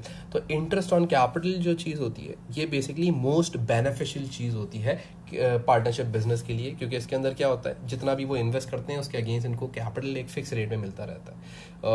Interest on drawings कोई ऐसी कोई ख़ास चीज़ नहीं है, लिमिट ऑन एनुअल ड्राइंग्स, तो ये बेनिफिशियल बात इटसेल्फ पार्टनर के लिए नहीं है बट बिजनेस के लिए ज़रूर है, लेकिन यहाँ पे इसने बोला था बेनिफिशियल टू राशिद सिर्फ कंफ्यूज करने के लिए। और फिर आगे बोला है पार्टनरशिप सैलरीज, ये सारी चीज़ें होती ज़रूर हैं बट मोस्ट बेनिफिशियल जब भी पूछे तो इंटरेस्ट ऑन कैपिटल ही होता है यूजुअली, राइट। अच्छा जी, तो इसका आंसर तो ये हो गया। ऊपर क्यों इन्फॉर्मेशन दी थी मुझे नहीं पता, इसी वजह से मैंने बोला आपको भी कभी पता लगे तो मुझे पता। अच्छा, आगे बोलता है Harry and Jane are in partnership. The following information related to Harry for the financial year. अब ये कुछ इन्फॉर्मेशन दे रहा है कि हैरी और जेन है, पार्टनर है, और ये कुछ इन्फॉर्मेशन है हैरी से खाली रिलेटेड। तो हैरी ने सैलरी मिली 800 की, ड्राइंग्स करी 2800 की, शेयर ऑफ प्रॉफिट करा 4800 का। द ओपनिंग बैलेंस या credit balance on Harry's current account was 28200। What was the closing balance of his current account. तो बेसिकली करंट अकाउंट बनाने को बोल रहा है। आप क्या करें, साइड में एक वर्किंग में करंट अकाउंट बनाएंगे, जैसे मैं सॉल्व कर रहा हूँ वैसे ही आपने भी करना है पेपर में, सही है, इसी वजह से मैं इसके ऊपर सॉल्व कर रहा हूँ। अच्छा, तो करंट अकाउंट बना लें। करंट अकाउंट के अंदर आपको पता है बैलेंस BD क्रेडिट साइड के ऊपर आएगा and the balance opening balance is 28200। अच्छा, अब इसको जो जो चीज़ें मिली वो क्रेडिट साइड पे लिखेंगे, जैसे कि सैलरी इसको तो मिली, हाँ, 8000 रुपये की। ड्राइंग्स जो पैसा इसने निकाला वो डेबिट हो जाएगा 2800 का। प्रॉफिट इसको मिला तो वो इधर क्रेडिट हो जाएगा 4600 का। एंड उसके बाद आप क्या करेंगे, CD बैलेंस कैलकुलेट कर लेंगे और वो CD बैलेंस ही एग्जामिनर को आपने बताना है। तो हम कैलकुलेट करते हैं और देखते हैं कितना आ रहा है। 28200 प्लस 8000 प्लस 4600 माइनस 2800, तो ये आ गया 38000। So answer is B, 38000 CD balance आ रहा है at the end of the year. हाँ, तो ये क्लोजिंग बैलेंस इसका आ गया 38,000। ठीक है, आगे बात करते हैं। अब देखते हैं आगे क्या बोलता है। आगे बोलता है the statement of financial position of X limited at 31 December 2018 included the following. अच्छा, अब क्या बोल रहा है कि statement of financial position of X limited, ठीक है, ये कुछ इन्फॉर्मेशन है। ऑर्डिनरी शेयर कैपिटल है, यानी कि इन्होंने शेयर इशू करे हुए हैं 40,000 रुपये के। जनरल रिजर्व में पैसा इनके पास रखा हुआ है 8,000 रुपये का। रिटेन अर्निंग्स इनके पास मौजूद हैं 65,000 की एंड डिबेंचर्स इनके पास हैं 30,000 के। अच्छा, याद रखिएगा जो ये है इनकी, ये इक्विटी है, जनरल रिजर्व भी इक्विटी होते हैं, रिटेन अर्निंग्स भी इक्विटी होती हैं, डिबेंचर या बैंक लोन वगैरह लाइबिलिटीज़ होते हैं। बस ये बात आपको वैसे भी पता थी, ऐसी बता दी मैं। The profit for the year 2009 was 42,000 का प्रॉफिट करा एंड डिविडेंड्स पेड टोटल 10,000 रुपये, और डिविडेंड्स जो दिए इन्होंने वो 10,000 रुपये के दिए। बोलता है what was the total equity of December 2019। तो अब इक्विटी के अंदर आपने एडजस्टमेंट कहाँ करनी है, सबसे पहले आपने देखना है रिटेन अर्निंग्स पहले से कितने का था, 65,000 का था। मजीद कितना प्रॉफिट हुआ वो इसके अंदर ऐड कर दिया जाएगा 42,000 का। ये नॉर्मल रिटेन अर्निंग की वर्किंग है जो कि आप सबको आती है, और इसमें से माइनस कर देंगे जो आपने डिविडेंड्स दे दिया। तो पहले हम इसको माइनस करते हैं, ऐसे ही हो जाएगा, चलो एहतियातन कर लेते हैं। 65,000 प्लस 42,000 माइनस 10,000 सॉरी, ठीक है। तो ये मेरे पास जो आंसर आ रहा है 97,000 आ रहा है। अब वो ये बोल रहा है कि इक्विटी बता दो, तो इक्विटी में आप क्या करेंगे, this plus this plus this, 97,000 plus 8,000 plus 40,000, तो ये आ रहा है 145,000। तो मेरे पास जो आंसर आ रहा है वो आंसर B आ रहा है, 145,000। ठीक है, इसमें इसको इंक्लूड मत करना क्योंकि ये इक्विटी नहीं है बल्कि ये एक लायबिलिटी है। तो उसने खाली इक्विटी, टोटल इक्विटी मांगी है। हाँ, तो टोटल इक्विटी ओनर्स का जो अपना पैसा है, मार्केट से उठाया हुआ नहीं, अपना जो पैसा है इनका, उसके बारे में बात कर रहे हैं। ठीक है, अच्छा भाई आगे आ जाइए। तो बोलता है which is a feature of debenture. Debenture का फीचर क्या होता है। अच्छा, अब जो डिबेंचर होते हैं बेसिकली वो एक लॉन्ग टर्म लायबिलिटी होती है, सही है, जिसका एक फिक्स रेट ऑफ इंटरेस्ट होता है। तो are long term liability of a company, तो आंसर तो यही करेक्ट है। हाँ, मैं कुछ और देखूंगा भी नहीं, लेकिन आपके लिए बस मैं खाली समझा दूंगा कि आगे क्यों गलत है। Carry a fix rate of dividend, नहीं, फिक्स रेट ऑफ इंटरेस्ट होता तो ये बात भी सही होती। कैरी वोटिंग राइट, नहीं भाई, share holders, ordinary share holder को वोटिंग राइट होता है। On liquidation are paid back after share holders, नहीं, इनको शेयर होल्डर से पहले पैसा दिया जाता है, बाद में नहीं, क्योंकि ये उधार है। जब भी कोई कारोबार बिकेगा तो पहले उधार पे किया जाता है, फिर जो बचता है वो मालिक अपने साथ घर लेके जाता है, नहीं बचता तो नहीं लेके जाता। हाँ, अच्छा भाई, आगे बोलता है which cost is a part of prime cost of manufacturing business. अच्छा, अब याद रखिएगा, ये प्राइम कॉस्ट कौन सी कॉस्ट होती है? ये वो कॉस्ट होती है जो डायरेक्टली एट्रीब्यूटेबल होती है। इसके अंदर परचेजेस की कॉस्ट आती है। प्राइम कॉस्ट के अंदर आप लोगों ने बहुत सारी और भी कॉस्ट देखी होंगी, कैरेज एंड बिड्स होता है, इस टाइप की तमाम चीज़ें। तो यहाँ पे अगर आप थोड़ा सा और समझना चाह रहे हैं तो जो प्राइम कॉस्ट होती है, जितनी भी डायरेक्ट कॉस्ट होती हैं उनको ऐड कर दिया जाता है। और एक और चीज़ होती है जिसे हम कहते हैं फैक्ट्री ओवरहेड्स, जिसके अंदर तमाम इनडायरेक्ट कॉस्ट को ऐड कर दिया जाता है। अब ये डायरेक्ट कॉस्ट बहुत सारी होती थी। हाँ, डायरेक्ट मटेरियल होता है, डायरेक्ट लेबर होता है, डायरेक्ट एक्सपेंस होते हैं। तो ये यहाँ पे अगर आप देखें तो पहली ऑप्शन में लिखा हुआ है कैरेज इनवर्ड्स, तो ये डायरेक्ट मटेरियल की कैटेगरी में आता है, तो ये एक प्राइम कॉस्ट है। कैरेज आउटवर्ड्स ओवरहेड है, फैक्ट्री रेंट ओवरहेड है, फैक्ट्री सुपरवाइजर सैलरी ओवरहेड है। ये बात ऑलरेडी आप मैन्युफैक्चरिंग अकाउंट पढ़ चुके हैं, तो आपको ये बहुत अच्छे से समझ आ रहा होगा। तो ये तो बड़ा नॉर्मल से एमसीक्यू पूछा है इसने, ठीक है।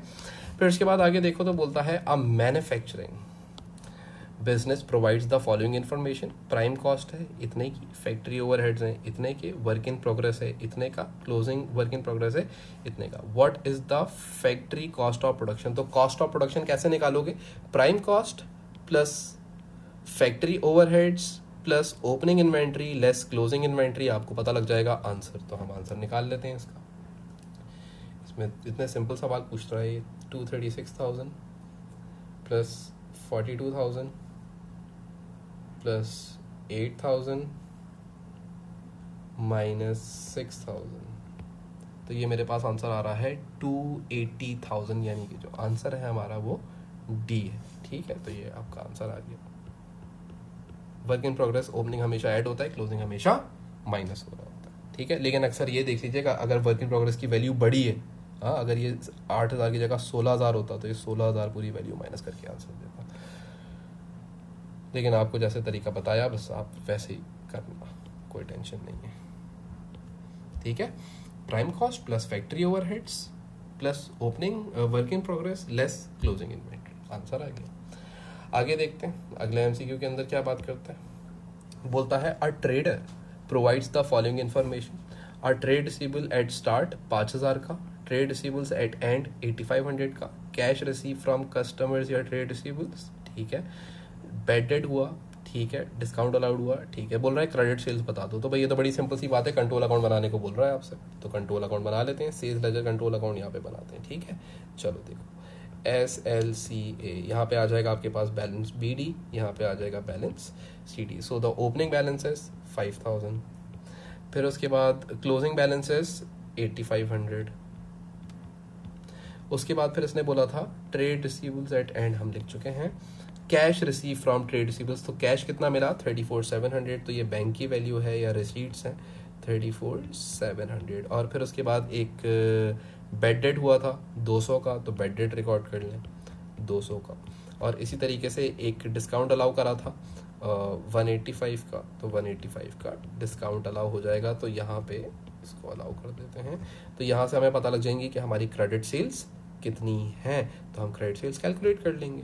क्रेडिट सेल्स कैसे कैलकुलेट करेंगे बता देता हूँ। This plus this plus this plus this minus this value, आपके पास आंसर आ जाएगा। एक्स मालूम हो जाएगा कि भाई सेल्स कितने की है। सो ऐड करते हैं 34,700 प्लस 200 प्लस 185 प्लस 8,500 माइनस 5,000। तो ये मेरे पास आंसर आ रहा है 38,585। तो यहाँ पे मैं लिखता हूँ पहले 38,585। सो ये हमारे पास जो ऑप्शन है ये ऑप्शन नंबर डी है, तो option D is the correct option, ठीक है। तो इसमें तो एसएलसी बनाना था, कुछ समझाने वाली बात ही नहीं है, तो करके दिखा दी वर्किंग। हाँ, अच्छा भाई, जी प्रोवाइड या provided the following information revenue है 90,000 का, ओपनिंग इन्वेंट्री है 8,000 की, क्लोजिंग इन्वेंट्री है 2,000 की, मार्कअप गिवन है 50% का, ठीक है। Goods took $7,000 for own use, what were the purchases, बोल रहा है परचेजेस कैलकुलेट करके दो। अच्छा, आप इसके लिए आप क्या करा करें, आप बड़ा नॉर्मल सा काम किया करें, आप एक छोटी सी स्टेटमेंट बना लें, इनकम स्टेटमेंट टाइप की। सबसे पहले आप लिखें सेल्स, जो जो इन्फॉर्मेशन है वो आप लिख लें 90,000 की। फिर उसके बाद लेस कॉस्ट ऑफ सेल्स, तो सबसे पहले आ जाएगी opening inventory, so the value of opening inventory is 8,000, right. उसके बाद फिर परचेजेस आ जाएंगी, परचेजेस जो हैं वो आपके पास हैं x, क्योंकि आपको नहीं गिवन। फिर उसके बाद क्लोजिंग इन्वेंट्री, बल्कि क्लोजिंग इन्वेंट्री के बजाय यहाँ पे इसने बोला हुआ था गुड्स टुक गुड्स 7,000, तो याद है आपको जब ये गुड्स कोई ओनर घर पे लेके जाता है तो ड्राइंग्स ऑफ स्टॉक भी रिकॉर्ड होगा यहाँ पे 7,000 का, लेकिन ये परचेज में से माइनस हो जाता है और फिर हम लेस कर देंगे इसमें से क्लोजिंग इन्वेंट्री। क्लोजिंग इन्वेंट्री जो है वो आपको गिवन है 2,000 की, तो ये सब एडलेस करने के बाद आपके पास आ जाएगा कॉस्ट ऑफ सेल्स और नीचे आ जाएगा आपके पास ग्रॉस प्रॉफिट। अच्छा, अब सवाल ये है कि यहाँ पे ना मेरे पास ग्रॉस प्रॉफिट है, ना कॉस्ट ऑफ सेल्स है और ना ही परचेजेस हैं, 3x है। तो अब मैं क्या करूँगा, अब मैं ये देखूंगा कि भाई मैं कैसे इनमें से कौन सी वैल्यू पहले निकाल सकता हूँ। तो मुझे ये नज़र आ रहा है कि मुझे सवाल के अंदर मार्कअप गिवन है, कितने परसेंट का, 50% का। अच्छा, ये बात मुझे पता है कि मार्कअप जो होता है ये हमेशा अप्लाई होता है कॉस्ट ऑफ सेल्स पे, और जो मार्जिन होता है वो हमेशा अप्लाई होता है सेल्स पे। लेकिन अब मेरे पास कॉस्ट ऑफ सेल्स तो है ही नहीं सवाल के अंदर, तो मैं मार्कअप को कॉस्ट ऑफ सेल्स पे कैसे लगाऊं। तो मैं क्या करूंगा, मार्कअप को कन्वर्ट कर लूंगा पहले मार्जिन के अंदर और फिर उसको सेल्स पे अप्लाई कर दूंगा। तो वो कैसे करूंगा, मैं ये देखूंगा कि भाई मेरी सेल्स कितने की है, 90,000 की, मेरा मार्जिन कितने का है, 50% का। तो मैं क्या करूंगा, 50 डिवाइडेड बाय 50%, मतलब 50/100 होता है ना। तो मैं क्या करूंगा, 50 डिवाइडेड बाय 150, न्यूमरेटर में जितना वैल्यू है उसको 100 के अंदर ऐड कर दूंगा। तो मेरा जो भी आंसर आएगा वो मेरा ग्रॉस प्रॉफिट बन जाएगा, वो मेरा ग्रॉस प्रॉफिट कैलकुलेट हो जाएगा। तो इसके 100 तरीके मैंने कराए हैं आपको ऑलरेडी, लेकिन ये एमसीक्यू करते हुए डायरेक्ट तरीका होता है, तो मुझे डायरेक्टली ग्रॉस प्रॉफिट पता लग जाएगा। तो 90,000 मल्टीप्लाई बाय 50 डिवाइडेड बाय 150, तो ये मेरे पास आ रहा है 30,000। तो मेरे पास ग्रॉस प्रॉफिट आ गया 30,000। तो इसका मतलब कॉस्ट ऑफ सेल्स कितनी होगी, 60,000 की कॉस्ट ऑफ सेल्स होगी। अब मैं क्या वर्किंग करूंगा, अब मुझे परचेजेस निकालनी है, तो 60,000 की कॉस्ट ऑफ सेल्स है, इसमें मैं ऐड कर दूंगा 2,000, इसमें मैं ऐड कर दूंगा 7,000 और इसमें मैं माइनस कर दूंगा 8,000। आप जैसे चाहें इसकी वर्किंग कर सकते हैं, आपके पास आंसर आ जाएगा। तो हम कर लेते हैं, 60,000 कॉस्ट ऑफ सेल्स है तो एक्स पता लगेगा, यानी कि परचेजेस पता लगेंगी। सो 60,000 plus 2,000 plus 7,000 minus 8,000। So the answer is, purchases कितने की आ रही है मेरे पास, 61,000 की परचेजेस आ गई। सो आंसर इज 61,000 करेक्ट ना, ठीक है। तो 61,000 यानी कि इसका आंसर जो होना चाहिए वो 61,000 यानी कि डी होना चाहिए। फिर इसके बाद आगे बात करते हैं, नेक्स्ट एमसीक्यू देखते हैं। बोलता है एस लिक्विड टेस्ट रेशियो, ये क्विक रेशियो होता है, ठीक है, was higher on 1 January 2019 than it was on 31 December, what could have been cost. अच्छा, अब सबसे पहले तो आप ये, बहुत सारे बच्चे तो यही भूल जाते हैं कि एसिड टेस्ट रेशियो या लिक्विड रेशियो या क्विक रेशियो क्या होता है। सो क्विक रेशियो या लिक्विड टेस्ट रेशियो या लिक्विड रेशियो, इसका फॉर्मूला होता है current assets except inventory, inventory को हटा देते हैं, minus all the current liabilities, ये इसका फॉर्मूला होता है, ठीक, क्विक रेशियो का। अच्छा भाई, अब बोल रहा है कि जो क्विक रेशियो है वो आपका जनवरी 2019 में ज़्यादा है और दिसंबर 2019 में कम आया है। क्यों कम हुआ होगा, उसके रीज़न क्या हो सकते हैं। तो भाई कम होने के रीज़न, हाँ, ये डिवाइडेड बाय, मैंने इधर माइनस क्यों लिख दिया, तो वर्किंग कैपिटल डिवाइडेड बाय, हाँ, डिवाइडेड बाय करंट लाइबिलिटीज, या इसको आपको आसानी के लिए मैं इधर लिख देता हूँ, चले, डिवाइडेड बाय करंट लाइबिलिटीज, ये फॉर्मूला होता है इसका। ठीक है, अब वो बोल रहा है कि भाई ये कम आया तो क्यों आया होगा कम। अच्छा, कम आने के दो ही रीजन हो सकते हैं, या तो आपका एसेट कम हो गया हो, या आपकी कोई करंट लायबिलिटी बढ़ गई हो, तो आपका आंसर छोटा आएगा इस फ्रैक्शन के अंदर। अच्छा भाई, तो बोलता है कि बैंक ओवरड्राफ्ट डिक्रीज, तो भाई ये लायबिलिटी तो डिक्रीज हो रही है, अगर इंक्रीज होती तो आंसर छोटा आता, तो ये बात तो गलत है। इन्वेंट्री डिक्रीज, एसेट तो कम हो रहा है, हाँ, लेकिन हमने क्या देखा था कि एक्सेप्ट इन्वेंट्री, इसके अंदर बाकी तमाम एसेट्स को लिया जाता है, तो ये भी इनवैलिड सी बात है। Other payable decrease, payable liability increase होती तो फिर छोटा आंसर आ सकता था। अदर या ट्रेड रिसीवेबल्स डिक्रीज, हाँ जी, अगर आपका एसेट डिक्रीज हो रहा है, वो भी ट्रेड रिसीवेबल्स, कैश, बैंक वगैरह, तो फिर उसकी वजह से आपका न्यूमरेटर छोटा हो जाएगा, और न्यूमरेटर छोटा होने की वजह से आंसर छोटा ही आता है। तो therefore the correct answer is D. ठीक है, जिन बच्चों की मैथ्स अच्छी है वो भी कर लेंगे, जिनकी नहीं भी अच्छी वो भी ये बात समझ जाए कि भाई अगर आपने देखना है कि आंसर छोटा कैसे आए किसी भी फ्रैक्शन का, तो ऊपर वाली वैल्यू को या तो छोटा कर दें तो आंसर छोटा हो जाएगा, या नीचे वाली वैल्यू को बड़ा कर दें, यानी कि लायबिलिटीज को इंक्रीज कर दें। तो यहाँ पे जितनी भी लायबिलिटीज थी वो डिक्रीज के बारे में बात करी उसने, दोनों लायबिलिटीज के बारे में, डिक्रीज के बारे में बात करी। या फिर आप अपने एसेट्स को कम कर दीजिए, दूसरा रीजन ये है इसको छोटा आंसर आने की वजह। तो इन्वेंट्री कम कर दी एग्जामिनर ने। अब हमें ये फॉर्मूला नहीं पता होता तो हम इन्वेंट्री कम को करेक्ट आंसर सोचते रहते हैं कि यार इन्वेंट्री भी एसेट है, रिसीवेबल भी एसेट है, बट क्विक रेशियो के अंदर इन्वेंट्री को एक्सेप्ट किया जाता है, एक्सक्लूड किया जाता है, बाकी सारे एसेट्स को लिया जाता है, यानी कि prepaid, trade receivables, bank, cash, ठीक है, इस टाइप की चीज़ें। तो ये अगर कम होगा तो फिर जाहिर सी बात है आपका आंसर छोटा हो जाएगा। Clear, done. आगे सुनिए, आगे बोलता है the following ratio have been calculated for traders, कुछ रेशियो कैलकुलेट करके दिए हैं। प्रॉफिट मार्जिन 15%, 20%, यानी कि बिजनेस की प्रॉफिटेबिलिटी बढ़ी है। Current return on capital employed, अच्छा रोज जो है वो कम हुआ है, 9% से 6% हुआ, तो रोज कम होने की वजह क्या हो सकती है, आगे देखते हैं। अभी पहले आगे देखते हैं, मांगरा क्या है फिर बताता हूँ। व्हाट एक्सप्लेन दीज चेंजेस, अच्छा चलो यही पूछ रहा है। सबसे पहले बोलते हैं प्रॉफिट को अगर आप देखें तो प्रॉफिट मार्जिन क्या हो रहा है, बढ़ रहा है। प्रॉफिट मार्जिन क्या हो रहा है, बढ़ रहा है। प्रॉफिट मार्जिन क्या हो रहा है, इंक्रीज हो रहा है। तो प्रॉफिट मार्जिन इंक्रीज होने का मतलब क्या है कि आपने अच्छा प्रॉफिट कमाया है इस साल। रोज कम हो रहा है।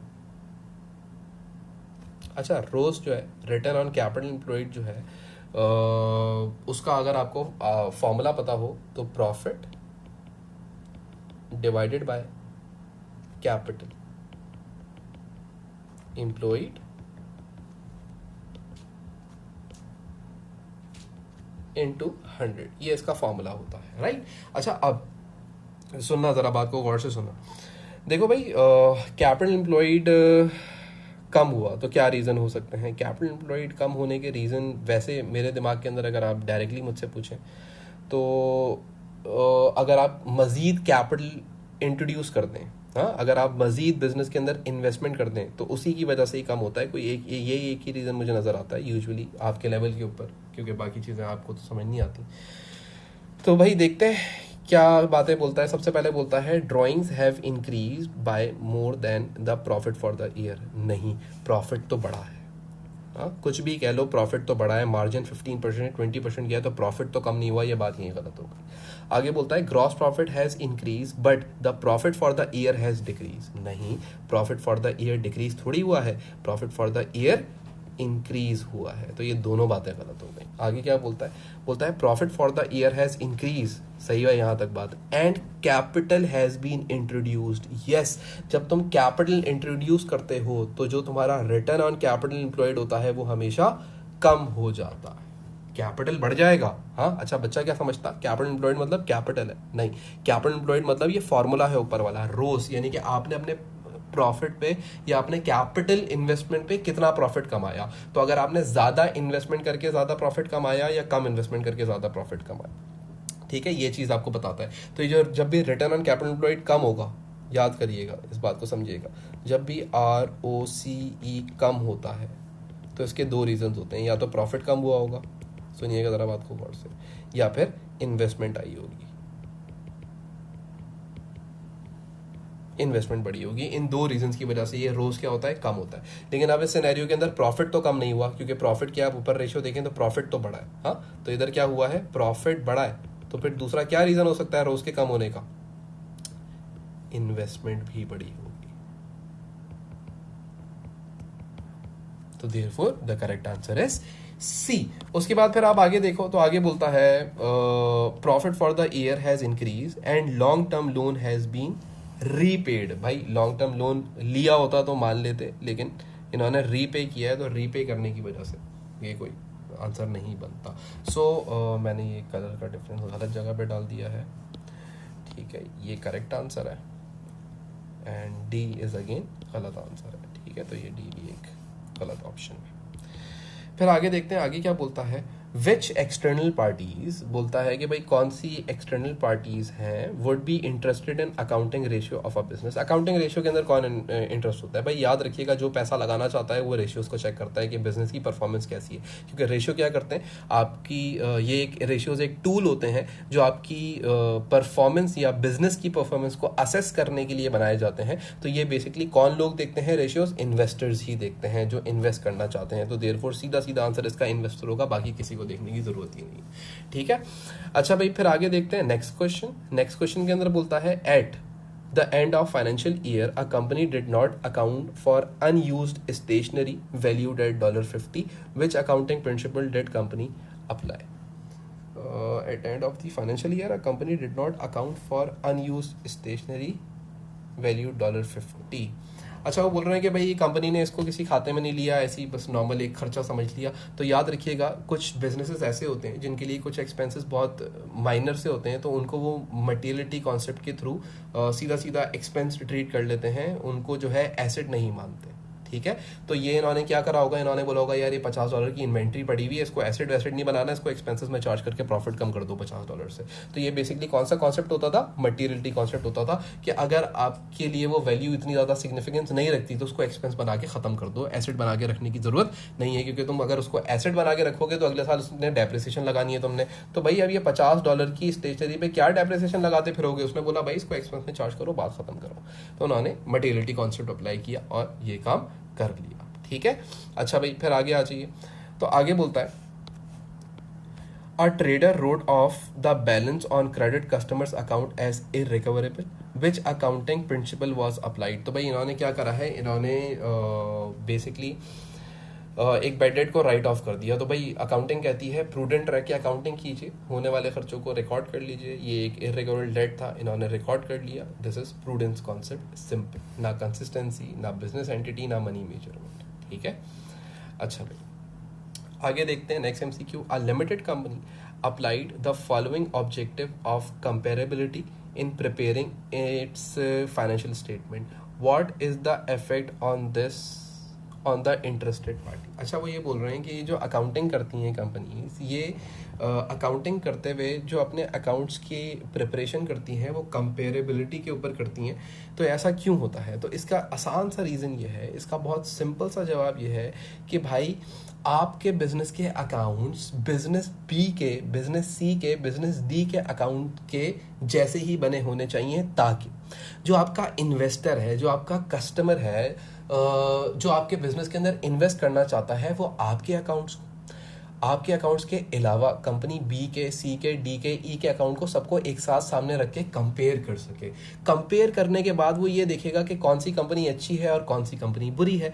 अब अगर आपके अकाउंट किसी और तरीके से बने हुए होते, कंपनी बी ने किसी और तरीके से अपने अकाउंट्स को बनाया हुआ होता, कंपनी सी ने किसी और तरीके से अपने अकाउंट्स को बनाया होता, तो उसको कंपेयर करने में मसला होता। वो इसके एसेट्स तलाश कर रहा है, उनके एसेट्स तलाश कर रहा है, इन्होंने प्रॉफिट्स किसी और तरीके से कैलकुलेट करा, उन्होंने किसी और तरीके से कैलकुलेट करा, जो कि फिर क्या करता, इन्वेस्टर्स को कंफ्यूज कर देता। तो देयरफॉर जितनी भी कंपनीज होती हैं वो एक स्टैंडर्ड फॉर्म अप्लाई करती हैं और अपने अकाउंट्स ऐसे बनाती हैं कि ए बी सी सबके अकाउंट्स एक सेम पैटर्न पे, एक सेम तरीके से बने हुए हों, जो आपको स्टैंडर्ड्स बोलते हैं, उन स्टैंडर्ड के मुताबिक बने हुए हों। सिंपल सी बात है। तो यहाँ पे देख लेते हैं, they can be sure that information in financial statement is up to date. नहीं, किसी भी तरीके से बनाते हैं अप टू डेट तो होती होती। They can identify similarities with the financial statement of other business. Yes, correct लग रहा है मुझे। फिर उसके बाद बोलता है they can understand financial statement easily.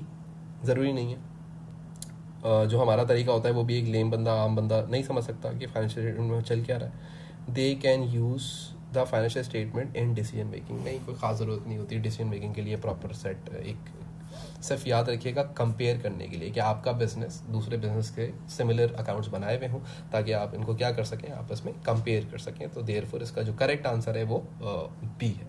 सो ये हमारा ये एक पेपर था जो कि हम लोगों ने कंप्लीट किया है, ठीक है। और इसको देखो, और इसके अंदर कोई भी क्वेरीज हो इस पेपर के अंदर, कोई भी क्वेश्चन के अंदर, तो मुझे प्लीज़ स्क्रीनशॉट भेजें व्हाट्सएप पे, और इंशाल्लाह ताला फिर मुलाकात करते हैं, ठीक है। अल्लाह हाफ़िज़।